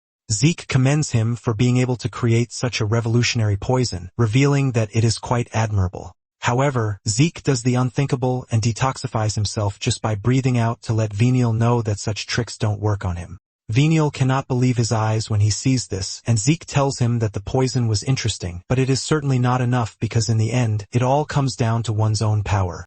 Zeke tells him that the fact that he is relying on poison shows how much he still has to learn. Venial stands there in shock asking Zeke what he means by this. Zeke then suggests that they end the match because he is pretty sure that he is now satisfied. Venial groans in frustration when he hears this, and he remembers how he has been living his life since he was a kid. Apparently, since he was small, his mother had always told him that he must become the head of the house no matter what it takes, letting him know that he has no value if he cannot become the head of the house. Back then, Venial was always pushed aside from conversations that involved the succession because he was not considered to be a genius compared to the other candidates. Venial was just an ordinary dude, and no matter how much he tried, he only got knocked down thanks to his lack of talent. He couldn't even compete with the youngest, which is Laika, not to mention the other two older candidates. His mother always made sure to scold him for being incompetent, and it was during these years of struggles that he finally found his own talent, which was poison. Venial was exhilarated when he finally discovered poison because he knew that as long as he had poison, he could fight. Venial believes that he is going to use this poison to become the head of the house. In fact, he believes that his mother would finally acknowledge him. But now that he is standing in Zeke's presence, everything seems futile. He yells at Zeke asking him what he thinks he knows about him. He talks about how he was constantly compared to geniuses every single day no matter how hard he tried. He talks about how he was trash compared to the talent that they have, but they kept comparing him to them. Because of this, Venial has decided that no matter what it takes, he has to struggle. Venial angrily lunges towards Zeke, but Zeke blocks his attack and grabs his arm. It turns out that Venial only wanted to get close to Zeke, as he uses the opportunity to unleash a more deadly poison that is infused with his wind attack. Even the spectators are left in complete shock, but Venial doesn't mind because he is ready to do anything as long as he wins. Venial mentions that he is shit when it comes to combat, but for poison, he does have the talent. Venial laughs evilly at Zeke, talking about how he won't lose as long as he has poison. It turns out that Venial was holding back from using this particular poison, but at this point, he's realized that he has no choice. It is a form of poison needles and a deadly smoke that even he who created it finds so hard to detoxify. Even though he knows he is going to breathe in some of the poison, he doesn't mind because he is willing to go that far just to make sure he wins. Suddenly, everything becomes clear to him, leaving him completely shocked. Zeke is still holding onto his arm, and he has grabbed the poison needles with his mouth. In fact, he looks just fine, and Zeke teases him, asking him if what he just did is his last move. Venial freaks out, and he crashes to the ground in fear, leaving him to start asking questions like what type of person Zeke really is. He closes his eyes, waiting for the finishing blow, but Zeke grabs him, telling him to listen to what he is about to say. Zeke lets him know that he is missing an important point, and Venial asks what it is. Zeke tells him that to become strong, talent in martial arts or even talent in manipulating ether does not matter. He lets him know that the only thing that matters is his thirst to win, because that craving alone is what leads to true strength. Zeke also berates him for saying he has no talent for martial arts, telling him that it is pure nonsense. He tells him that the only problem is that his weapon doesn't suit him. He tells him that the iron fan he is using doesn't fit him, and he mentions that something with a slightly longer handle would do. Zeke says an umbrella should do the job, but Venial is left in complete confusion because he has no idea how he is supposed to wield an umbrella. Zeke lets him know that he is not joking because the weapon might be rare, but just like the iron fan that Venial wields, the umbrella has its own long history. Basically, Zeke believes that everything and anything in the world can be used as a weapon. Venial is left thinking hard about what he just heard. Zeke slaps him on the head, telling him that he is lamenting about his lack of talent for battle. But considering the actual battlefield, Zeke believes that he is even more of a warrior than anyone. Venial is shocked to hear this, and Zeke tells him that just as he said, anything goes on the battlefield as long as he wins. Zeke tells him that he cannot protect anything if he holds on to things like warrior's pride, so he must use every means possible to win and protect what is precious. Zeke tells him that this is basically why his way of thinking is not actually wrong. However, the only place where he is wrong is where he is applying the said thinking. Just then, Zeke tells Venial to come to him, assuring him that he is going to make him as strong as he wants to be. Venial looks at Zeke like he is some deranged fella saying trash. Zeke points out the fact that he is stronger than him, and he assures him that under his guidance, he won't have to lament over things as small as talent because he is going to be the one to forge him. Hearing all of this, Venial is left completely confused, but suddenly, Zeke reminds him that they are still in the middle of a match. Zeke proceeds to deliver the final blow by landing an uppercut that sends Venial into the air. And knowing fully well that he is going to pass out, he tells him to come and find him when he wakes up. Once Venial is completely knocked out, the instructor ends the match. The instructor is left totally in shock at how Zeke was able to detoxify the poison in a split second. He declares East Hall as the winner of the competition, and Langus and his comrades roar for joy. Even Aegis and his guys clap for them because they deserve the win. With the competition over, the selection matches were also concluded. After this, Zeke and everyone who participated in the match were called to dinner with the instructor so he could explain their special mission to the other representatives from the other two halls are surprised that they are also invited to dinner when the East Hall was only for the winner. Aegis also has no idea and says this might be what they want to explain to them. While they are still waiting for the instructor, Zeke is already digging into the food that was served. Everyone stares at him as he eats with his two hands, and he urges them to eat too because the food might get cold. Laika asks him how he is so calm in such a situation, asking him if he is not worried about what they are about to tell them. Moments later, the instructor walks in, apologizing for keeping all of them waiting. He lets them know that they are free to enjoy their meal even though Zeke is already fattening himself up with the delicacies. He then tells the others to be like Zeke and enjoy the food that was provided. He tells them that this is a meal that is meant to reward them for their hard work during the selection matches. Once everyone has settled down, he tells them that it is time for him to explain the special mission. Aegis raises his hand, asking him if it is okay for the losing halls to listen as well, and the instructor tells him that there is no issue with this. In fact, he mentions that there is a possibility that Aegis would be participating in the mission. The instructor then proceeds to reveal that some days ago, a special rift was discovered within the Eldragon estate, and this immediately catches their attention, including Zeke, who is still tearing into a chicken leg. He remembers reading about the rift at the Dragon Hall. The instructor says he is pretty sure that they have some prior knowledge regarding rifts, but they definitely don't know about special rifts. He mentions that special rifts are the type that cannot be cleared by conventional means, and Laika asks him what he means by this. The instructor says this particular rift has a specific restriction, and the restriction is that only 7 people of 3-star rank or below can enter. If anyone who is 4-star or higher or even more than the specified number tries to enter, they will be forcibly removed. He mentions that unless the conditions are met, even the family head cannot enter a special rift. This basically means they have to follow the conditions to be able to clear it. He mentions that it is not a secret that there are 3-star warriors among the Eldragon soldiers, but they are currently short-staffed thanks to the recent surge in rift appearances. This is basically why the responsibility has fallen to them. In addition, in this special rift there is a high chance that magic water exists, which is necessary for awakening mana. The moment they hear this, they become even more attentive and curious. Apparently, by consuming magic water, one becomes able to convert ether into mana, which is essential for obtaining a body that is capable of using magic. Zeke hears this, and his eyes glow brightly because he's always wanted this. The instructor reminds them that the world is currently being ruled by the 8 great families, which includes their Eldragon family. However, the Eldragon family is the only family that lacks a magic spring from which magic water flows. To put it simply, the mission is to clear the special rift and recover the magic water. It is a very important mission where failure is not an option, but there is another issue.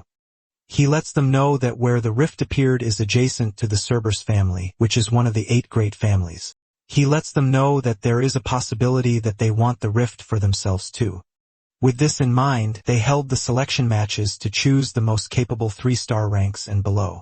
Upon hearing this, Aegis assumes that the 7 winning members from the East Wing will be the ones to clear the rift. However, the instructor lets him know that the East Wing might have one, but this automatically doesn't mean that the 7 will automatically be the recovery team. Because of this, he tells them that the East Wing, being the leader, will be the one to form a recovery team. He mentions that the reason they had everyone fight regardless of victory or defeat was to share everyone's strength and martial characteristics to serve as a basis for forming the recovery team.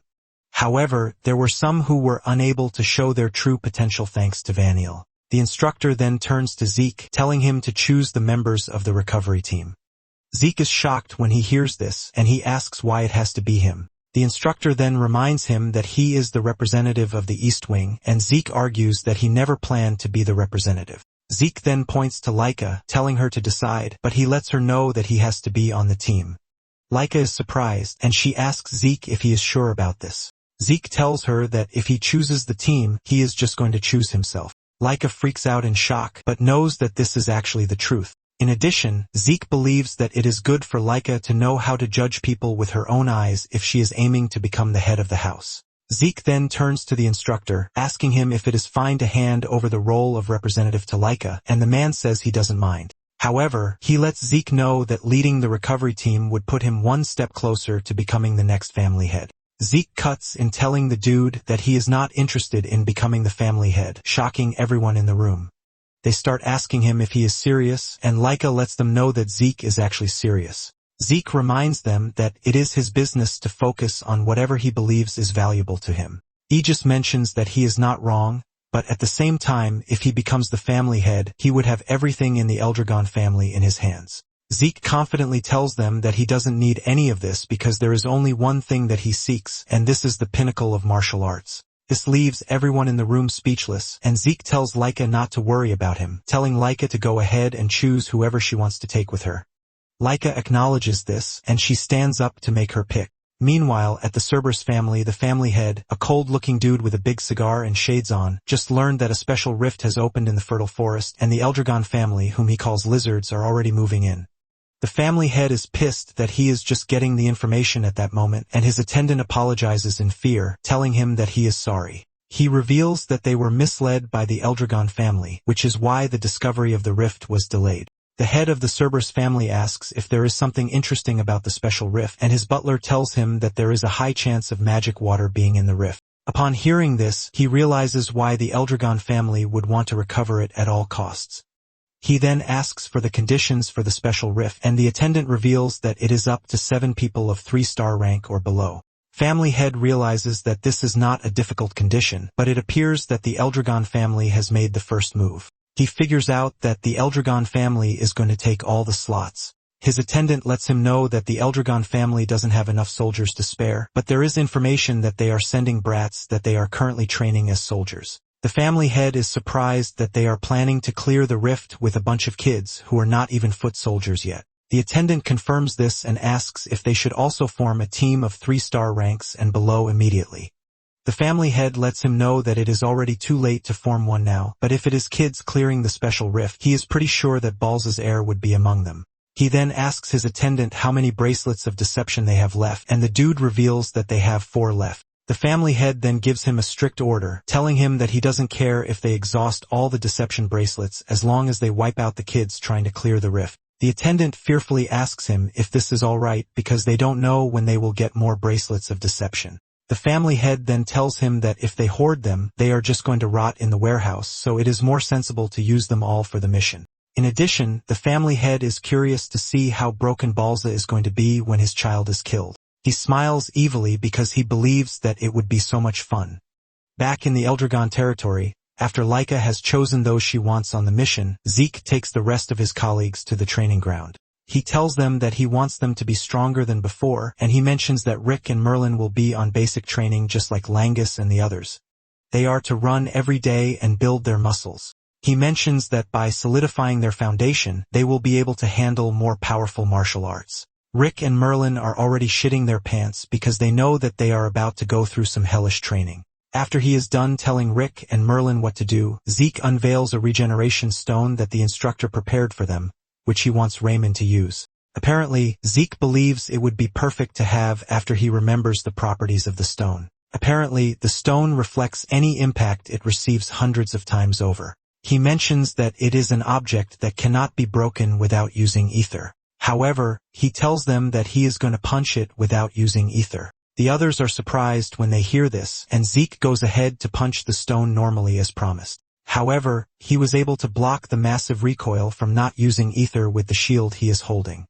This further shocks them as to how Zeke was able to block the full force of the recoil with his shield. He raises the shield, showing them the damage on it, and he tells them that it is their task to block an impact head-on or to at least practice parrying it. Raymond is blown away when he realizes that this intense training regimen is for him, and Celine expresses her shock that a regenerating stone could be used for training the way it is. Zeke then turns to Celine, telling her that she has to try striking the regenerating stone repeatedly with her sword, but he lets her know that she is free to use ether. However, he urges her not to let her strike scatter and just focus on a single point. Celine acknowledges this and proceeds with the order given to her. However, by the time she is done, she's hit multiple spots already, and Zeke uses this to explain to her that focusing on a single point isn't as easy as it sounds. Celine agrees with him, and Zeke tells her that it is her task to train until she can reliably hit a single spot. Zeke proceeds to show Celine what he is trying to tell her, and she is blown away when she sees Zeke shatter the rock by putting all of his strikes into a particular spot. Zeke explains to her that her swordsmanship tends to prioritize the number of strikes, but it would be wise for her to learn how to value and aim each individual blow. Celine gladly accepts the training schedule, and Zeke turns his attention to Langus. Langus is already shaking because he has no idea what Zeke is going to make him do this time around. Zeke whips out a feather, and he lets it float using Wenkui. Langus is shocked when he sees this because he definitely recognizes Vanille's technique, and Raymond asks him when he has been able to use Vanille's technique. Zeke mentions that it was after his fight with Vanille, revealing that he has been able to use it since he was hit by his Wind Ki. Langus is left in shock when he hears this, and Zeke tells Langus that his task is to surrender himself to the flow of the feather. Zeke shows him an example of what he is talking about, and Langus is completely shocked to see him control a feather that is so light. Langus asks him what he means by surrendering himself, and Zeke tells him that it is not about following the flow or catching it, but he must make sure that he simply surrenders himself to it.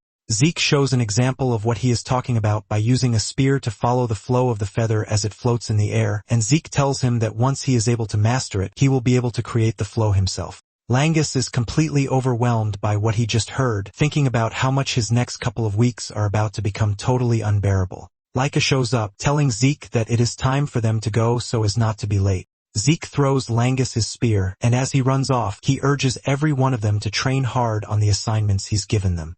Langus burst into tears as he didn't believe he had a chance whatsoever, but Rick pats him on the shoulder telling him that they just have to do their best. While walking over to meet the rest of the recovery team, Laika scolds Zeke for running off, and he apologizes, revealing that he was just giving Langus and the others their training tasks since he won't be around for a while. Nonetheless, Zeke is curious to see how everything is going to turn out because Laika chose the most interesting team, and Laika assures him that they are going to be fine. Laika tells Zeke that the team she's picked is what she believes to be the best. The two then rejoin the other 5, Sandy, Aegis, Lila, Alan, and Venial, who are already waiting for them. The tension among them looks terrible, but Laika leads the line telling them to follow her. After their departure, the instructor heads to Balza's office to inform him that the recovery team has left. In addition, he lets Balza know that they have received reports that the wild dogs have sniffed out the existence of the special rift. Balza is surprised that they learned of this faster than he expected, but he is pretty sure that by the time they arrive, the recovery team will have entered the rift. Balza's attendant agrees with him, but lets him know that he is concerned about something. Balza asks him what it is, and he reveals that after the rift has been cleared, there is a possibility that the Cerberus family would come to steal the spoils of war. Balza then asks the instructor about the capability of the recovery team, and he tells Balza that they are composed of the highest-ranking individuals among the 3 class. In fact, he believes that there will be no issues regarding the rift's conquest. The instructor assures Balza that the team should be able to hold their own against the wild dogs. Balza asks him if he is sure about this because they have 2 stars among them, which is Zeke. The instructor smiles when he hears this, saying Zeke alone is enough. Balza and his attendant are shocked to hear this, and the instructor mentions that he's seen all of Balza's sons, but Zeke is the only one with a depth he cannot truly fathom. The attendant reminds the dude that Zeke is just 2 stars, but he lets him know that Zeke has made him realize that the number of stars doesn't represent the true strength. The attendant is surprised to hear the instructor praising Zeke this much, and the instructor proceeds to say the first time he saw Zeke's martial arts, he felt the same sensation as when he first laid his eyes on Balza's dragon-slaying combat arts. Balza and his attendant are completely shocked when they hear this because the dragon-slaying combat arts are a secret martial art that is passed down through generations only to the heads of the Eldragon family. In fact, they are kept a secret, so it is impossible for an ordinary person to even learn them. The attendant argues with the instructor about the possibility of this, forcing him to ask if the instructor is sure that Zeke has mastered such a powerful martial art. The instructor assures them that he was also surprised, but because he has seen Balza's martial arts with his own eyes, he is certain about Zeke's martial arts. The dude boldly reveals that Zeke's martial arts are on par with Balza's. Deep down, the instructor even believes that Zeke's martial arts might have surpassed Balza's, but he doesn't want to overestimate himself. Balza then mentions that some years ago, he ordered Freya to look into Zeke's background, including his birth records from scratch. However, not a single piece of useful information came up, so there are no traces of him learning martial arts from anyone before entering the dragon's nest. The attendant is shocked to hear this because this basically means Zeke learned everything he knew on his own. The instructor sighs as he looks up, saying it is as if Zeke is the reincarnation of the progenitor or perhaps the 15th generation head. Balza is shocked to hear the dude talk about a possible event of reincarnation. Balza smiles and says, if Zeke really possesses the strength they believe he does, then the Cerberus family wild dogs have nothing on the recovery team. 1 week later, Freya is seen at the entrance of the rift with other warriors, and she asks for the vice commander of the Black Dragon Corps, but it appears that the dude has run off already. Freya sighs in frustration since the dude promised to send them more personnel, which leaves her wondering if he is doing just fine. Moments later, Laika and her team arrive, and the first thing Zeke does is argue with her that they should have run all the way at full speed. Laika tells him that there is no point wasting their stamina before the mission, and just then, Laika spots Freya. She is surprised, and she demands to know why she is there. Freya reveals that she is currently on a mission, so they shouldn't call her an instructor. Freya mentions that the reason she is there is to guard the area, which is a special territory. She reveals that some special rifts affect even the outside world, which is why it is important to form a territory outside. Seeing the energy oozing out of the rift, Zeke remembers the boar he fought years back and realizes that it must have been affected by the rift. Zeke then asks Freya why they have to guard the special territory, and she reveals that it is for the sole purpose of keeping the Cerberus family in check and obstructing them.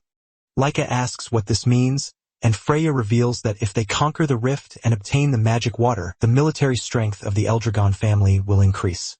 So there is no way the Cerberus family is going to sit around and allow this to happen. She mentions that they are also there to clean up monsters that have been ejected from the special territory, and Zeke asks her to clarify what she means by ejected. Freya reminds them that the entry limit for the special rift is 7 people of 3-star rank. She proceeds to show them what this means by trying to push her hand into the rift but is slapped off by the rift's force. She uses this to show them that she is excluded, and the same goes for monsters of the 4-star rank or higher that were in the forest. Those without the qualification cannot even enter the special territory itself. And talking about the rift, it is on a first-come, first-served basis. Basically, until those who have entered the rift are completely wiped out or have conquered the rift, no one else is allowed to enter. Zeke tries this out by pushing his hand in, and he realizes that he actually has access to the rift. Even though it is said that the barrier cannot be broken by force, Zeke is curious to test it out. Freya then tells them that they have to enter immediately since they have no idea when the Cerberus family is going to show up. She asks them if they are ready, and they say yes. With this, Laika and her team pass through the barrier to the other side. The moment they cross to the other side, the deers affected by the rifts charged at them, and the team is immediately forced to engage. Instead of his usual iron fan, Vanille whips out a staff, and using this, he takes down the deer. Alan watches this from behind, and he commends him for a job well done. Even Vanille is surprised that he was able to easily take down the deer. Aegis, who saw this immediately, remembers that he saw Zeke giving Vanille the staff. When Zeke was giving him the staff, Vanille arrogantly asks him what the staff is for, and Zeke reminds him that he already said he is going to train him. Vanille is surprised that Zeke meant what he said, and Zeke lets him know that he never goes back on a promise. Zeke tells him that since they are going into a rift that will provide a chance for real combat, he tells Vanille that he is going to use the staff, but Vanille loses it, screaming at Zeke, asking him if he is seriously saying he has to use a weapon that he's never touched before for an important mission. Zeke casually says yes, and Vanille slams the staff on the ground saying he is not interested. He believes that he can't use a weapon that he doesn't understand. As he walks away, Zeke uses the staff to unleash Wind Chi, which immediately grabs Vanille's attention. Vanille turns around asking him how he is able to use Wind Chi, and Zeke replies that it is not important, but all that is important is for him to do as he says. Even with this, Vanille still refuses, and Zeke is not about to back off. He tells him that he has no choice but to do it, and he starts forcing the staff on him. Vanille even tries to run off, but Zeke pins him down, telling him that he must accept the staff. After struggling so much and being totally exhausted, Vanille has no choice but to take the staff. He then reminds Zeke that during the selection matches he was going on and on about an umbrella, and Zeke tells him that he is not giving him an umbrella because he couldn't find one. However, the staff he has given him is a good substitute for an umbrella. Zeke tells him that they are going to conduct a training on this, but Vanille argues, saying he has never heard of martial arts that involve umbrellas or staves. Vanille says since he doesn't have the foundation for it, he has no idea how he is supposed to train from that moment up until the mission. Zeke laughs out loud, telling him that he doesn't have to worry about this because he has created a martial art that is tailored specifically for him.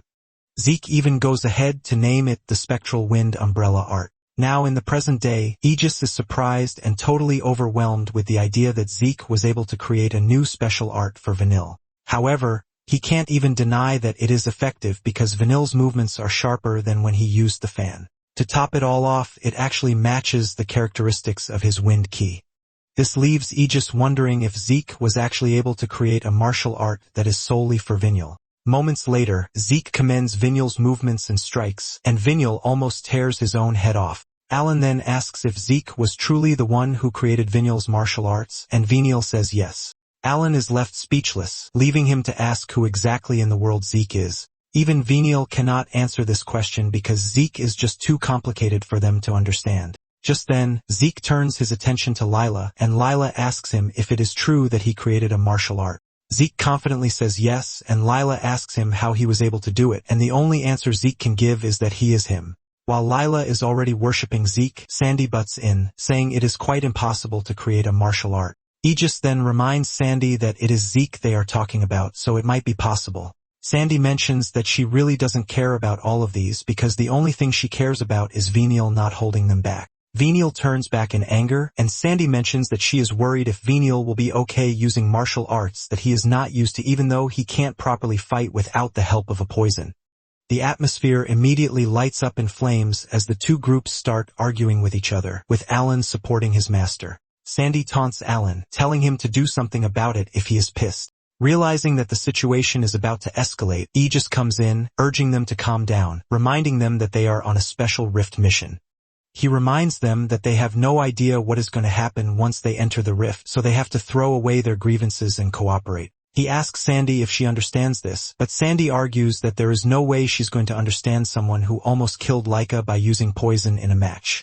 In fact, Sandy doesn't believe that Laika picked the right team whatsoever. While they are arguing, Zeke asks Lila if she is fine with everything that is happening so far. Lila asks him what he means by this, and he reveals that he believes that she would have some things to share about Vaniel. And Lila surprisingly tells Zeke that she doesn't mind because she is just glad that she can participate in such a mission. Zeke laughs when he hears this, and he commends her for being a broad-minded person.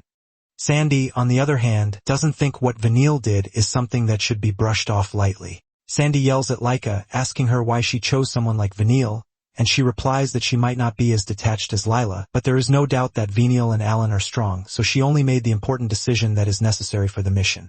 Alan hears this and commends Laika for being wise while throwing a jab at Sandy, saying she is dull. Sandy hears this and almost rushes over to Alan, but Aegis blocks her.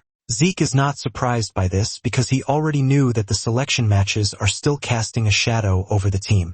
With this, he fears that the team won't trust each other. Zeke can also see that Vaniel has his own thoughts, but it appears that he hasn't reached a resolution on the matter. Nonetheless, he is worried that such a mismatched team is extremely dangerous. However, he knows that things are going to be better if they can acknowledge each other's nature and become comrades worthy of entrusting their lives to.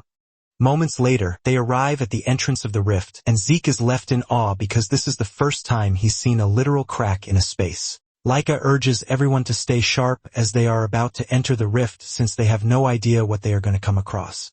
Zeke is the most excited, and suddenly, he senses the wild dogs entering the special territory. His eyes burn brightly, showing signs of caution. And when Lila notices that he is acting strangely, she asks him what is wrong, and he replies that it is nothing. So he suggests that they head out quickly. The moment they step into the rift, they find themselves falling from the sky, and they start screaming out of their lungs. Realizing that everyone is freaking out, Laika urges them to calm down, telling them that their priority is to make sure that they land safely. They are in the middle of this when a fluffy bird suddenly snatches Zeke away. Laika freaks out, and she starts yelling after Zeke, but Agos tells her to forget about Zeke because landing is the most important thing at the moment since the forest is already close. This leaves them asking themselves what they are supposed to do and realizing that the others can't even help themselves. Vaniel decides to help out. He activates his wind technique, and Alan supports him to provide a whirlwind brace to help reduce their descent speed. Aegis manages to grab onto a tree branch while Vaniel and Alan slowly land. The same cannot be said for the other three who land hard on the ground, and Sandy yells at Vaniel, telling him that he should have landed them better than he did. Vaniel turns his face away, saying this is none of his problem. Aegis steps in, telling Sandy to chill out because they are still in one piece thanks to Vaniel and Alan. Lila agrees with him, saying it might have hurt, but they actually managed. Aegis looks into the sky and realizes that the rift is not messing around because the moment they stepped in, they were already in trouble. Aegis suggests that they take some recovery potions because they have no idea what will happen next. Laika gets up, and she thanks Vaniel and Alan for saving their lives. Vaniel is shocked that they are being thanked, and he tries to act like he doesn't care by saying he only helped because he thought it would be a big problem if their fighting force decreased, causing the mission to fail. Sandy berates Vanille, telling him that he could have accepted the thanks gracefully. Alan gulps down a bottle of recovery potion, and he asks what they should do at this point since Zeke has been carried off to somewhere else. Vanille replies, telling Alan not to worry about Zeke, and Lila cuts in asking Vaniel if he is worried about Zeke. Venial tries to cover up his emotions by screaming, saying he doesn't care.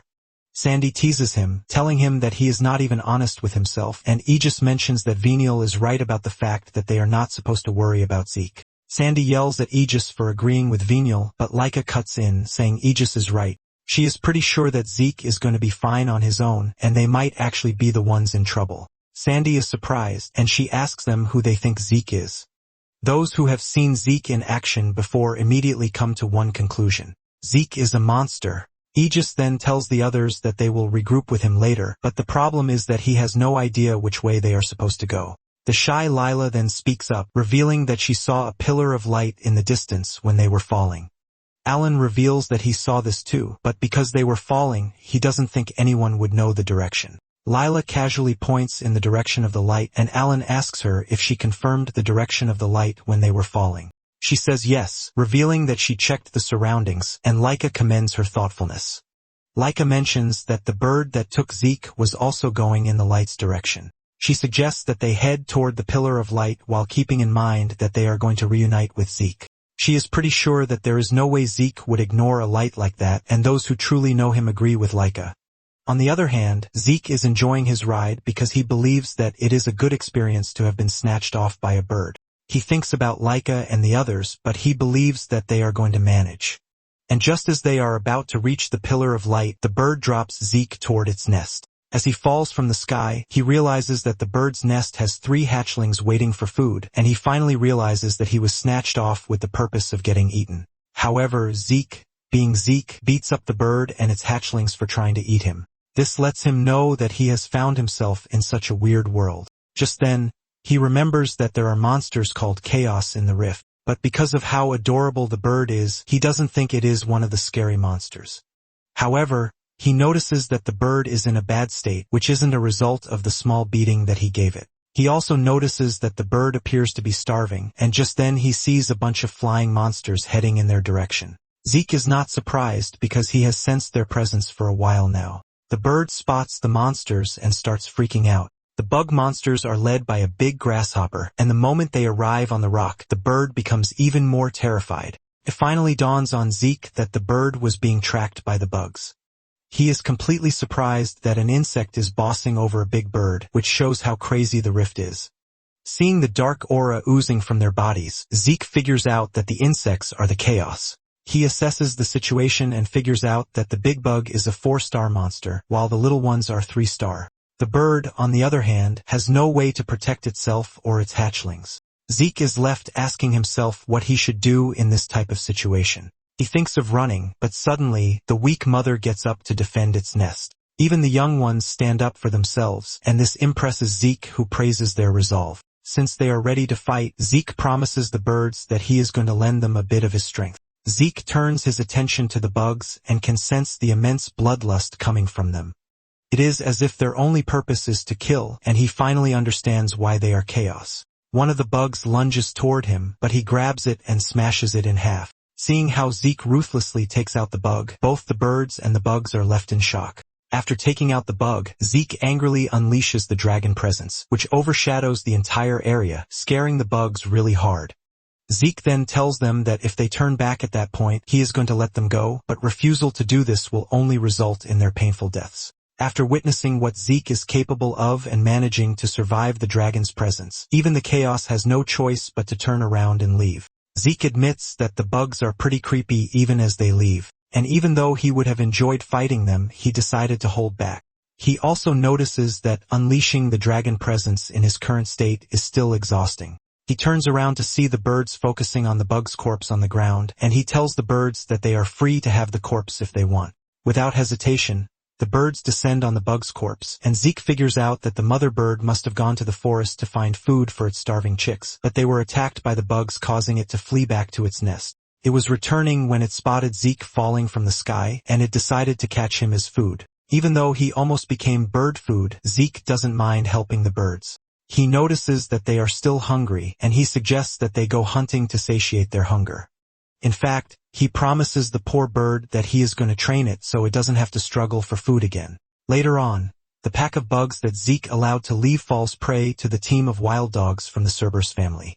After wiping out the bugs, the team finally turns there to Zeke and the others that they are originally there to hunt. 1 week later, Laika and the others are still busy killing monsters in the forest while trying to find a way out. They have encountered so many monsters that have forced them to work together even though they still argue among themselves. Aegis talks about how hellish their lives have been for over 1 week, and even the shy Lila almost cries while saying she is already tired of fighting chaos. Laika, on the other hand, is still going strong, taking down monsters and even unleashing her thunder. She single-handedly takes out a bunch of monsters to make sure that she protects the team. Aegis is impressed that Laika is still able to move even after casting such a high-tier spell. Aegis can only pray that Laika is not pushing herself because she is the leader. After Laika defeats the monsters and asks if they are all fine, Sandy steps up in frustration, saying they are not fine because she never expected everything to be this bad inside a rift. She asks if this is how every rift works, but Laika lets her know that every rift leads to a different kind of primordial chaos. Talking about the primordial chaos, it is the chaotic and dangerous world that expands beyond the rift. Aegis calms Sandy down, telling her that they just happened to run into a terrible rift. Sandy refuses to calm down as she continues yelling until Laika comes in, urging her to calm down. She listens to her cousin, agreeing not to complain until the mission is over. Aegis can only thank their stars that Laika is available to calm her down. Aegis then says they have been in the forest for too long, and Venial lets them know that the flow of the wind just changed, which means that they must be close to the exit. Sandy asks him if he is sure about this, and Venial replies that he has no reason to lie because he is already tired of hearing her scream the entire week. Laika immediately orders that everyone sprint for the exit while they still can, and Sandy is the happiest girl on the planet when she finally sees the bright exit ahead because she is already tired of dealing with the annoying bugs. Upon stepping out of the forest, Sandy is expecting something pleasing, but she is struck with disappointment as they find themselves in a terrain covered with rocks. Sandy breaks down again, and Aegis admits that the whole area appears to have its own trouble waiting for them. However, the pillar of light they were searching for is closer to them. Laika then asks Aegis if the light is what she thinks it is, and Aegis assures her that there is no mistaking it. He mentions that the light they are looking at belongs to the Chaos Stone that the instructor taught them about. The instructor had told them that they would not be credited with completing the mission just by collecting the magic water without conquering the rift. He lets them know that they must destroy the source of the rift, which is the Chaos Stone, to close the rift. Basically, the Chaos Stone is the ore that is believed to create rifts in the world, but the teacher explains to Zeke that the stone is not just a mere source. He mentions that the stone itself can be considered the threat of the rift. Basically, the stone continuously releases a massive amount of energy to maintain the rift, and the energy released corrupts the ecosystem of the living world and transforms living creatures into chaos. In turn, the instinct of chaos is nothing but slaughter. They wipe out everything in their way until they have completely invaded the world. After this, they start seeking the next world, and they pass through the rift to access worlds. It is the same process that is used in encroaching on their own world. And after hearing this, Zeke admits that the Chaos Stone is pretty dangerous. Sandy expresses her concern about finding the Chaos Stone and the magic water at the same time, but Aegis told her that the magic water is always close to the Chaos Stone because it is clearly stated in their textbook. The teacher confirms this, telling them that their first mission would be to find the Chaos Stone. He mentions that the characteristics of Chaos Stones may vary wildly, but they all share the common trait of releasing tremendous energy. He lets them know that they are going to know this as soon as they get close. Now in the present day, Vanille figures out that they just have to head toward the source of light to find the Chaos Stone. Surprisingly, Sandy and her two most hated guys have not hurled insults at each other for a while. Aegis tries to maintain the calm atmosphere and mentions that it would be perfect if they could meet up with Zeke at the Chaos Stone. Laika agrees with Aegis, saying she hopes that Zeke has noticed the Chaos Stone. Vinyl screams at them, suggesting that they head to the Chaos Stone instead of worrying about Zeke, but Lila sees through him again, and she asks him if he is worried about Zeke. Vinyl yells at the girl, telling her to shut her mouth. As they navigate through the rocky terrain, Laika mentions her surprise that they have not encountered a single monster so far, and Lila says this is even better because she is already exhausted. Aegis, on the other hand, believes that something is truly weird because it said that there are powerful chaos monsters that always roam around the Chaos Stone. As they approach the stone, Laika tells the team to stay alert because the whole atmosphere feels eerie. Moments later, they arrive at where the stone is, and they are surprised that nothing had happened up until that point. Just by standing close to the huge stone, they can sense the overwhelming dark energy coming from it. Sandy then expresses her disappointment that they didn't get to face any monster, and suddenly, a shadow appears overhead. Laika alerts the rest of the team to this, and they quickly turn around to see something strange hit the ground, leaving a huge impact. When the dust finally clears, an excited Zeke emerges, greeting his estranged teammates. Seeing Zeke alive and well, Laika rushes over to meet him, and even Aegis expresses his relief that our guy is alive and kicking. Zeke mentions that it is wonderful to see them while saying that they all look lively, but Vinil asks him what part of them looks like they are lively. They are in the middle of the meet and greet when Alan points to a huge scary dead monster in the distance, and Zeke casually reveals that he just killed it moments earlier. Sandy is left speechless when she sees the type of monster that Zeke handled by himself. Aegis asks Zeke if he really was the one who defeated the monster because it is the powerful chaos monster that they were told about. Zeke replies that the monster attacked him out of nowhere, so he had to kill it. It suddenly dawns on Laika that the reason they didn't run into any monsters on their way to the Chaos Stone is that Zeke had killed every one of them, and Zeke confirms this. Hearing this, the whole team unanimously agrees that Zeke is insane. Zeke then points to the stone saying he believes that it is the Chaos Stone, so he decided to wait for them. Aegis assures him that it is the Chaos Stone, and when he hears this, Zeke immediately jumps for joy because he has found the magic water. He points to the water under the stone, and Laika rushes over to check. They bring out bottles to take the water, and Zeke mentions that there is more of it than he expected. Aegis explains that one has to consume a certain amount of water to gain the effects of the magic water. Even with the water that they currently have, it might only be enough for a few people. Sandy is already tired, and she is not interested in whatever explanation that they have because she just wants to get the water and get out of there. The team starts to collect the water inside the bottles that have been prepared beforehand. In the process, Laika mentions that she heard that the magic attribute one can use is determined by the color of the water, but the one they are currently collecting is transparent, which makes it mysterious. Aegis agrees with her, but says he is pretty sure that it is still magic water. Vinil and the others yell at them to stop arguing and just do what needs to be done. They are arguing about this when Zeke suddenly senses a strange presence. He immediately grabs Laika, pushing her to the ground. Out of nowhere, a magic blast hits the wall beside them, and Laika realizes that Zeke just saved her freaking life because she would have been toast. They look up to see the 3 wild dogs who have been hunting them. The leader of the team was the one who fired the magic blast with his hands, and he was impressed that they managed to dodge the blast. The team immediately gets into a defensive position. And while the others are scared that they are under attack, Zeke is excited because he has been waiting for them to show themselves for a while now.